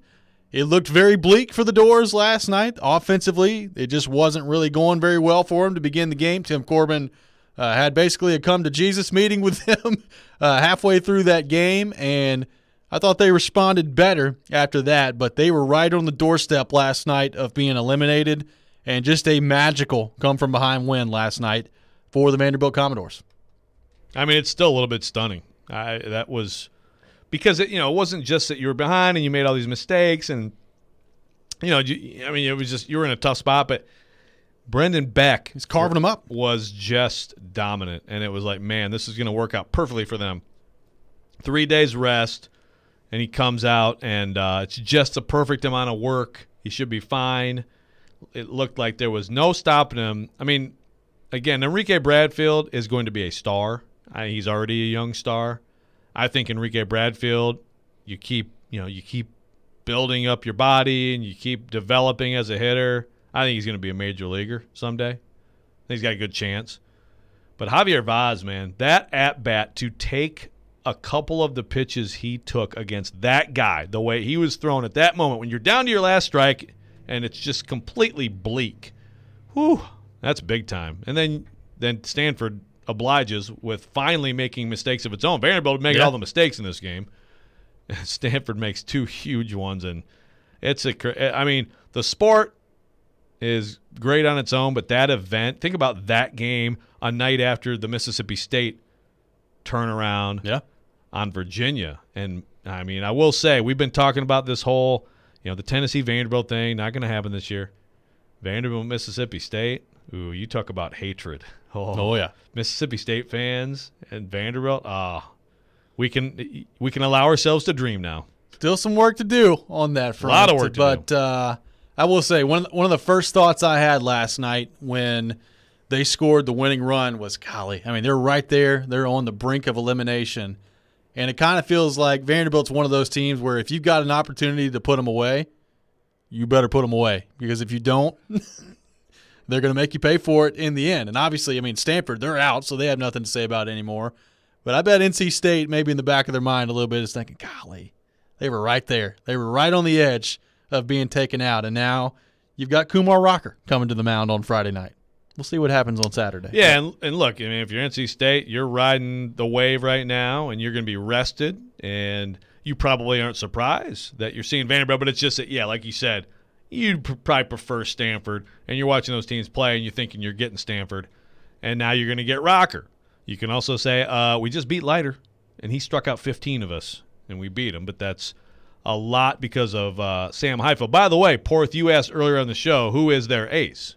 He's absolutely their ace. Heifel is. So from that perspective, if Vanderbilt plays him twice, will they see him again? I mean, maybe. Yes. But it also means that by the numbers, there's no one else they're going to see that should scare them more. You know, I mean, correct. Yeah. So, but who will they see? I think we're going to see Rocker for Vanderbilt Friday, 1:00, early game, by the way, against NC State to try to get it to Saturday. And then I believe we'll see Patrick Riley starting on Saturday. And if so, you are getting pedicures with Heidi. Heidi, do you know this yet? I don't think Heidi's aware yet. Well, Heidi was texting us earlier. I know. Maybe just willfully ignoring. If Heidi disappears on this, like because we tried to get her to call one time, she didn't call, then it is Lou in the basement. And we've got you pegged, Heidi. That one way or the other, we're going to figure things out We're here. going to figure this out. I mean, the bottom line is this. If Vanderbilt wins Friday, somebody's getting a pedicure. That's what it is. Somebody's getting a pedicure Saturday. Pedicures This is will going to happen. come down to Kumar Rocker. Like, if Kumar Rocker wins Friday for Vanderbilt, somebody's getting one. That's the bet we established yesterday. If Heidi vanishes from existence, do we still carry through with the pedicure thing? Maybe with some caution. Well, Yeah. I mean, there's no Heidi to get a pedicure with, so We still got to get one. I'll tell you, honestly, Katie and Caroline love them. If you guys want to get them with them, they're very, they like doing them. I'm sure. And My wife is if I very have to excited do about it- this news yesterday, by the way. Good, yeah. We could make a big deal out of it. And if I have to do it, then I don't think I'll have to. I don't think Tim Corbin is going to bring out Jack Leiter on that amount of rest, 4 days rest, 2 less than normal after 123 pitches. Now, All he's got to do is start. He doesn't have to go 8 innings. Well, All I he's could gotta see do an is start. I could see an inning. I could see an inning later in the game, maybe. But again, and to your point, of course, you have to get there. But also, it would be nice to have him to be able to start and give you a full performance if you get to the final series, right? Got to get there first. Got to get there first. But got to get there. But also, you're talking about a pretty massive change in routine after an extraordinarily large night of work. So your big thing is the pitch count. My big thing is 2 days less rest for a young player who has a massive future after 123 pitches. Well, it's then, all a big thing. Well, then why would NC State throw Highfill out there? I don't know that they would. They're going to. I have throw no him. idea. So They're throwing Highfill. I would too. Look, I'd love to tell you that I'm intimately aware of NC State's coaching tendencies over years. I'm not, and I never will be. So I don't know. I feel pretty good about, based on what I've seen from Tim Corbin, that he won't do that. We'll continue the conversation on Vanderbilt when we come back, including a response on the text line from Heidi as well about our bet. We'll get to that coming up next. Get those feet This ready, is Robby baby. and Rexrode here on ESPN 102.5 The Game.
And that's into right field. Vanderbilt has tied it to third base. And wow, Enrique Bradfield, the biggest hit of his Vanderbilt career. They tie it up with 2 outs in the bottom of the ninth. Oh, he sailed it over his head. The Cardinals are going to lose on a wild pitch from Beck. Spencer Jones scores. Vanderbilt alive. They win it 6-5. What happened? good for the kids. They didn't back down. They've been tough. They've showed a lot of resiliency, and we've played a lot of one-run games, regional to super regional to tonight. So nothing has been easy for the group. Vanderbilt, Tim Corbin and company get it done last night. Spencer Jones plates the winning run on the wild pitch by Brendan Beck last night from Stanford, and Vanderbilt lives to fight another day. Now have to take down NC State twice coming up this weekend, starting on Friday, where you would assume Kumar Rocker would be on the mound for the Commodores. Welcome back in, Robby and Rexrode, ESPN 102.5 The Game. Taking your thoughts on our text line, driven by WilsonCountyHyundai.com, 615-737-1025, 615-737-1025. Now, for those who may have missed it, yesterday on the show we established a bet as to if this gets to a second game for Vanderbilt against NC State, there's a wager on the line, and it involves our friend Heidi from Dixon as well. Heidi has texted in saying, I missed whatever y'all are talking about. Last I heard, Joe didn't take my bet on the pedicures because we both said that Vitello would stay at Tennessee. So Heidi said yesterday that she would bet you a pedicure Vitello stays at Tennessee, and you said, well, I think he is too. So that bet was canceled. So wait a minute. So Heidi actually came up with the pedicure idea. Yes. See, look at that. What do you think we were talking about yesterday? I don't remember how they came up, but apparently that's how. That's how. I'm sorry, Heidi. There you go. I know you guys are dealing with old brain here. Okay. Okay. So explain now I know my name. To Heidi what the bet is now for Vanderbilt baseball as they move forward. Okay, Heidi. So here's the bet. The bet is these guys both think that if Vanderbilt gets to Saturday, which they have to win tomorrow, we think with Kumar Rocker pitching against NC State, then they get another game against NC State, winner gets into the final series. They think that Jack Leiter will start. I'm saying Jack Leiter will not start. I do not believe Tim Corbin will go back to Leiter on 4 days rest. And if he comes in relief, that I still win. So he has to start for them to win. If he starts, I'm getting a pedicure with you. If he does not start, they're getting a pedicure with you. Regardless, you are getting a free pedicure out of this. So get pumped, Heidi. That's right. It's going to be a good time. Good time had by all. So now that we've got that established, hopefully Heidi is on board. Text us and let us know, or call in. I mean, do you have like the minutes on your phone or whatever? Could do that. You can call us. Yeah, call us up. We can arrange a place. Absolutely. There's a lot of good places. It all comes down to Friday night. If Vanderbilt wins Friday night, or Friday afternoon, I guess I should say, somebody is getting pedicure. So we'll keep you updated on that front. And I apologize that I mean it's been a while. It's been a day since you actually came up with the pedicure idea. Sorry. Good idea. Long time. Hey, by the way, real quick, did you see this on 103.7 The Game? Anchor of Gold. So this is okay. All right. We're talking about Lafayette, Louisiana. Yeah. See if you can say this word. Acadiana. Acadiana. Number 1 rated sports station. 103.7 The Game. Host on there said he thinks that the only reason LSU hasn't hired a new coach is because that coach is still coaching in Omaha. That coach's name, Tim Corbin. Oh, okay. And the quote here, according to 103.7 The Game, is, I've heard Tim Corbin and the new Vanderbilt athletic director don't get along. So we've got a reporter who I say is as entrenched as a reporter can be in LSU, who listed 3 names. Vitello, Corbin, not part of them. I mean, Corbin's name is thrown in there just as like a pie in the sky. Now we have it's this like guy somebody saying, hey, you should get Nick Saban as your coach. Yeah, I'm going to call total BS on that. I mean, total BS. So on one that – I mean, I'm not going to call BS like if LSU would like to hire Tim Corbin. I'm sure they would. But on that LSU was holding out hope, I'm going to call BS. On Corbin and Candace Lee not getting along, I'm going to call massive BS on that. So anyway. Well, the report yesterday Twitter for you. From the Lafayette Daily Advertiser – apparently, LSU has narrowed their coaching search down to 3, and that is Jay Johnson from Arizona, Cliff Godwin from East Carolina, and Link Jarrett from Notre Dame. And again, that's Glenn Guilbeau, yeah, who has been covering LSU since I'm trying to think like Pete Maravich or something. Okay, yeah. Sorry, Glenn, you're not that old, but you get my point. Glenn knows what's up. So, but hey, it's on Twitter and circulating now, so let's have fun with that. I brought it up to dunk on it because it's dumb. Yeah, I don't think Tim Corbin's going anywhere. Be my guess. Like, if he hasn't by this point, he's not going anywhere. Well, look, I've had a few conversations with Tim Corbin about Candace Lee. Yeah, they get along. Yeah, I would say so. Great game last night for Vanderbilt. So as they move forward here, how much damage do you think they did yesterday to their bullpen? Should the bullpen be ready to go on Friday against NC State? Should everybody be available, in your opinion? I mean, you had Maldonado in there yesterday as well. Christian Little, I thought, did a good job starting the game, especially when you consider he's 17 years old. Great stuff on board. Went 3 innings for the Doors yesterday. How much do you think their pitching has been affected kind of going this route? How good a shape do you think they're in heading into this first matchup against NC State? Well, I think that, they're going to need – the good thing is you get that day. So you get that day, and even I don't think anyone – I guess Maldonado, he's a guy who maybe you worry about too much work for him tomorrow. It's a day game tomorrow. He just went 3 – did he go 3 1/3? He went around 3 innings. So he may be out of the equation or close to it, and that doesn't help. But obviously what you're hoping is that Rocker gives you one of those efficient, dominant performances, and you rest those guys. But, look, like a guy like Murphy, McIlvain, those guys should be fine. For the work they did last night. Murphy was huge last night, by the way. Murphy's looking pretty good, man. He's pretty strong. And then I thought it was a good sign. Even though it was a walk, but I thought Hugh Fisher kind of showed, when they need that lefty-lefty matchup at some point situationally late in the game, I thought he looked good, pitching the ball. So I think they're fine. The Maldonado would be the one guy who maybe you got to be careful with on that front. But look, if Rocker can give you that performance and mostly save those arms, and you can get to – can you get from Rocker right to Murphy? I don't know. That'd be the dream, get from Rocker. But you could – I think even if Maldonado has got to be scaled back after that, I think you could go McIlvain. I think McIlvain's been really good. So you go Rocker, McIlvain, Murphy, and finish up that game. You got to score a run against NC State. That's one place you'd like to start if you're Vanderbilt. Absolutely. And one of those situations last night for Vanderbilt, some unlikely sources. I'm with you. I saw Spencer Jones get up there, and I was like, okay, so we'll see how this goes. Javier Vaz just got on via walk. Spencer Jones, it was going to be a tough play for the shortstop anyway. I think he was going to beat the throw.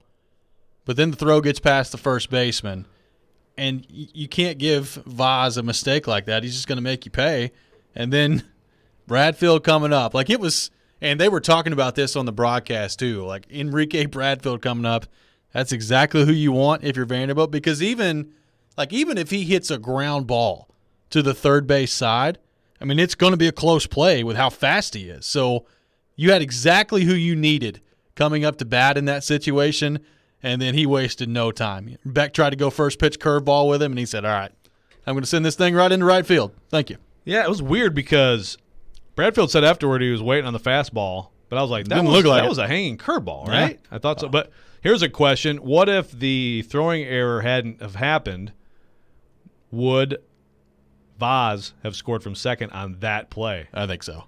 It would have been close. It'd have been tight, but I think so. That was a line shot to a guy playing shallow, though. Yeah. It would have been – I think Corbin probably sends him, but that would have been interesting. That would have been, I think, close. So it's obviously – Two mistakes by Stanford help out, but again, I can't get over one. Bradfield is just, he's got all the makings of someone special, and that's going to be part of. And now he's got that Omaha, skin on the wall from that hit. But then the Vaz at bat, man, big time. That is very few guys are able to take those pitches with the way Beck had been throwing the ball. We have confirmation from Heidi and Dixon. She is in. Wow, I'm honored. Might have to be after my vacation, but I can't turn that down. Heidi from Dixon is in from the pedicure. I don't think Heidi shows up. So now it's up to Vanderbilt to see if they can hold up their end of the bargain here. I'm calling you out right now, Heidi. I don't think you're going to show up, but I look forward to it. We will set a time and a place after your vacation. Are you going to be there even if it's not you getting the pedicure? Oh, hell yeah. Okay. I mean, are you kidding me? Sit here and watch you guys. I mean, again, I've had one of those, and it was awful. So I can't wait to see the reaction on your faces. And hopefully, Look, Heidi and I can both laugh along. I'll throw this out there. I think it's much more likely that Heidi shows up than I do that Porth shows up. I think Porth is going to bail. Well, that's absolutely unacceptable. I think he's going to bail. I won't bail. There was not much confidence or believability in that response right there. If Heidi shows up, bail. Okay. If Heidi shows up and you don't, we got a problem, man. He'll be there. Big problem. Look at that hair. You know. Yeah, he you should tell be me there. he doesn't want some fancy feet to go with the fancy hair? Come on. Who wouldn't? When we come back, there's more than one comeback last night in this area. We'll get to that coming up next as well. You're listening to Robby and Rexrode here on ESPN 102.5 The Game.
Left side for Dan Lovitz, who gallops into the attacking end.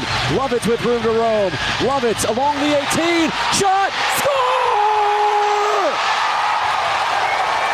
Hawkinson!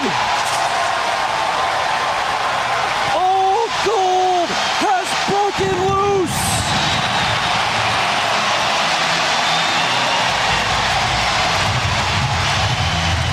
A Bryce scripted in his dreams. It can't be a dream, Luke. It's better than that. Nashville leads 3-2 in stoppage time. What a win last night for the boys in gold. Nashville SC gets it done 3-2 in dramatic fashion against Toronto. They were down 2-1. Hawkinson ties it up 2-2 in the 83rd minute, and then Hawkinson wins it in stoppage time last night. So all this was going on basically at the same time. The Vandy boys coming back last night and winning their game, and pretty much right at the same time, Hawkinson scores 2 for Nashville SC, and they take down Toronto 3-2 in a dramatic come-from-behind win last night. That's a big 3 points for Nashville SC in the standings. Huge turnaround, and a new candidate on Pick to Click. Absolutely. No one got anything, right? Nobody got anything. Nobody got anything. So there you go. Now you got the pool has expanded a little bit. Are you going to do that next time? I might. You complained about. I think next time's your opportunity for first pick. I was just going to say I'll probably pick last. So how could I say? I don't think Walker Zimmerman even played last night. I asked about that. Whatever. You have to go with Hawkinson next game now. The first time. I'm telling you now, you're getting the first pick. Okay. So be ready. It doesn't mean I'm definitely going with him. But, I know. But a couple of those goals were awfully pretty. They were awfully pretty last night. A big win for Nashville SC. By the way, speaking of Nashville SC fans, make sure you join ESPN 94.9 this Monday from 7 to 8 for NSC Backstage, featuring Nashville SC players and coaches. Monday's special guest will be Nashville SC coach Gary Smith. So make sure you're tuned in for that. You can watch the show online via 102.5 The Game's Twitch, Twitter, Facebook, YouTube, and thegamenashville.com. NSC Backstage brought to you by Camarena Tequila, the official tequila of Nashville SC. It was quite the sporting night last night. Vanderbilt, Nashville SC. NBA playoffs in full force as well. Trae Young, 48 last night for the Atlanta Hawks. 11 assists, 7 rebounds. They go into Milwaukee and take down the Bucks in Game 1. I tell you, I keep looking at the Hawks in these matchups in the East and saying, all right, this is it. They don't have a chance anymore. Trae Young keeps being Trae Young. He's been awfully fun to watch so far in these playoffs. Yeah, Trae and the Traeettes. Yeah. Yeah. I tweeted the legend of Enrique Bradfield last night of that hit. The legend of Trae Young is being built. I mean, to have the confidence to do the little shimmy before shooting that three is awesome. After you lost your guy in a crossover and you're just all alone, yeah, that's pretty good. And then look, we see plenty of guards throw the lob off the glass, but usually it's with the teammate right behind him on a breakaway. Yeah. Right, he's going side angle just in traffic. It's pretty special stuff. He's fun. That was a big one. It looked like the Bucks, were going to get him back, and Giannis is over there telling his teammates about the shimmy and let's get it, and they had it, but boy, Trae stole one out of there. So I still think the Bucks are going to win the series, but Trae Young is making it fun. Trae Young, 48 points last night. He either scored or assisted on 72 points in Game 1, which is the most in the history of the conference finals or division finals in the NBA. Wow. So one of the all-time great performances in the playoffs last night from Trae Young. In Game 1, we'll see if the Hawks have what it takes to keep going. Just another situation where, you're the Bucks, you just got to start shooting better. You've got to find a way to hit free throws at a higher percentage. Defensively, I mean, obviously it's a lot easier said than done to shut down Trae Young. But the Bucks, they are so inconsistent with the way they shoot the ball. It's almost unbelievable they've been as good as they have been with how inconsistent they are shooting the ball. Right. Yeah, no, it's just great that they got here. But I think they're just a big flaw if your best player can't shoot anymore in the NBA. Yeah. Ben on the text line, driven by WilsonCountyHyundai.com, says, this doesn't feel like a fluke. Trae Young might be putting himself in the top 10 with current NBA players. That's a heck of a list to get into. I mean, if you start going down the list, yeah. But I'm not ready to go there yet. But he's special, and he embraces being a villain too, which I love. Yeah, there are some guys that they just can't do that. LeBron tried to do that in Miami his first year. Yeah, no, can't do it. Trae Young, he has no problem being the villain, and I think he loves it. I still go back to the series between the Hawks and the Knicks. It was awesome. And he was basically just daring the entire city of New York to fight him on the basketball court. It was amazing. It was like old school 90s NBA. I was going to say, it wasn't Reggie Miller and Spike Lee, but Yeah. old man Spike Lee was even getting angry over there at him, you know. That was good stuff. And then on the hockey front last night, Trotz. the Islanders, baby, they stay alive. Barry Trotz and company, they get it done. Anthony Beauvillier with a goal in overtime to give the Islanders a 3-2 win.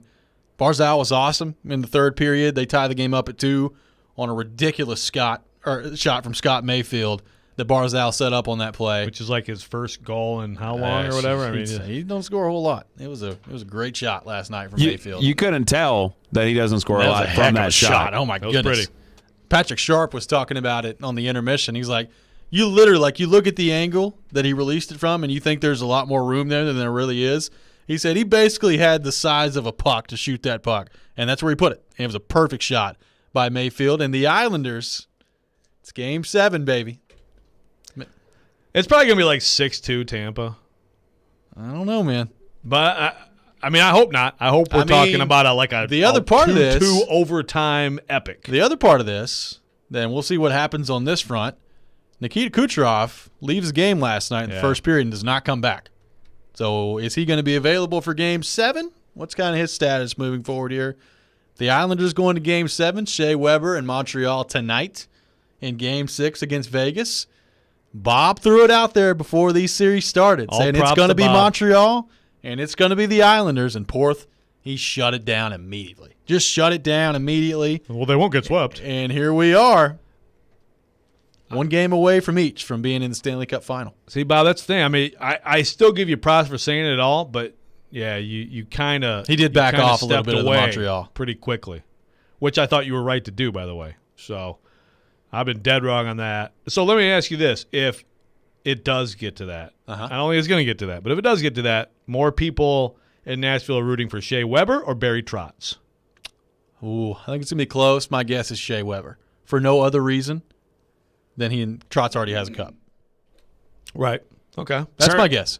They certainly won't be rooting for Shea Weber because his teammate is Corey Perry. No. Yeah, that's not going to be one of the. That's not going to be one of the things in his corner. Really, everything about it's a conflict with Shea Weber, other than it's Shea Weber. You've got a Canadian team. It's Corey Perry. It's Montreal. They're kind of arrogant to begin with. But it is Shea Weber. But it's Shea Weber. Yeah. That's an interesting question. But I think that's a good point about Trotz in the cup. But that's almost why I wonder if people might be just like, you know what, Trotz, because everyone loved Trotz, right? Yeah. I mean, Weber, there's still maybe a little bit of it was a good trade, right? I mean, it was. Sure. But I don't know.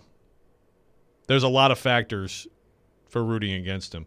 But, Montreal, it's been since 93. Can't they have another cup? No. I swear.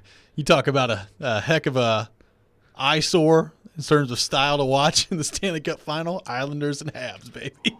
Oh, good old-time hockey. Slugging it out in the neutral zone. Maybe two wrongs would make a right. Maybe so. And it would be enthralling. Just gets wide open. Fire wagon, just good stuff. That's going to do it for us today here on Robby and Rexrode. We'll be back 6 a.m. tomorrow. Darren Donica Chase coming up next. This is ESPN 102.5 The Game.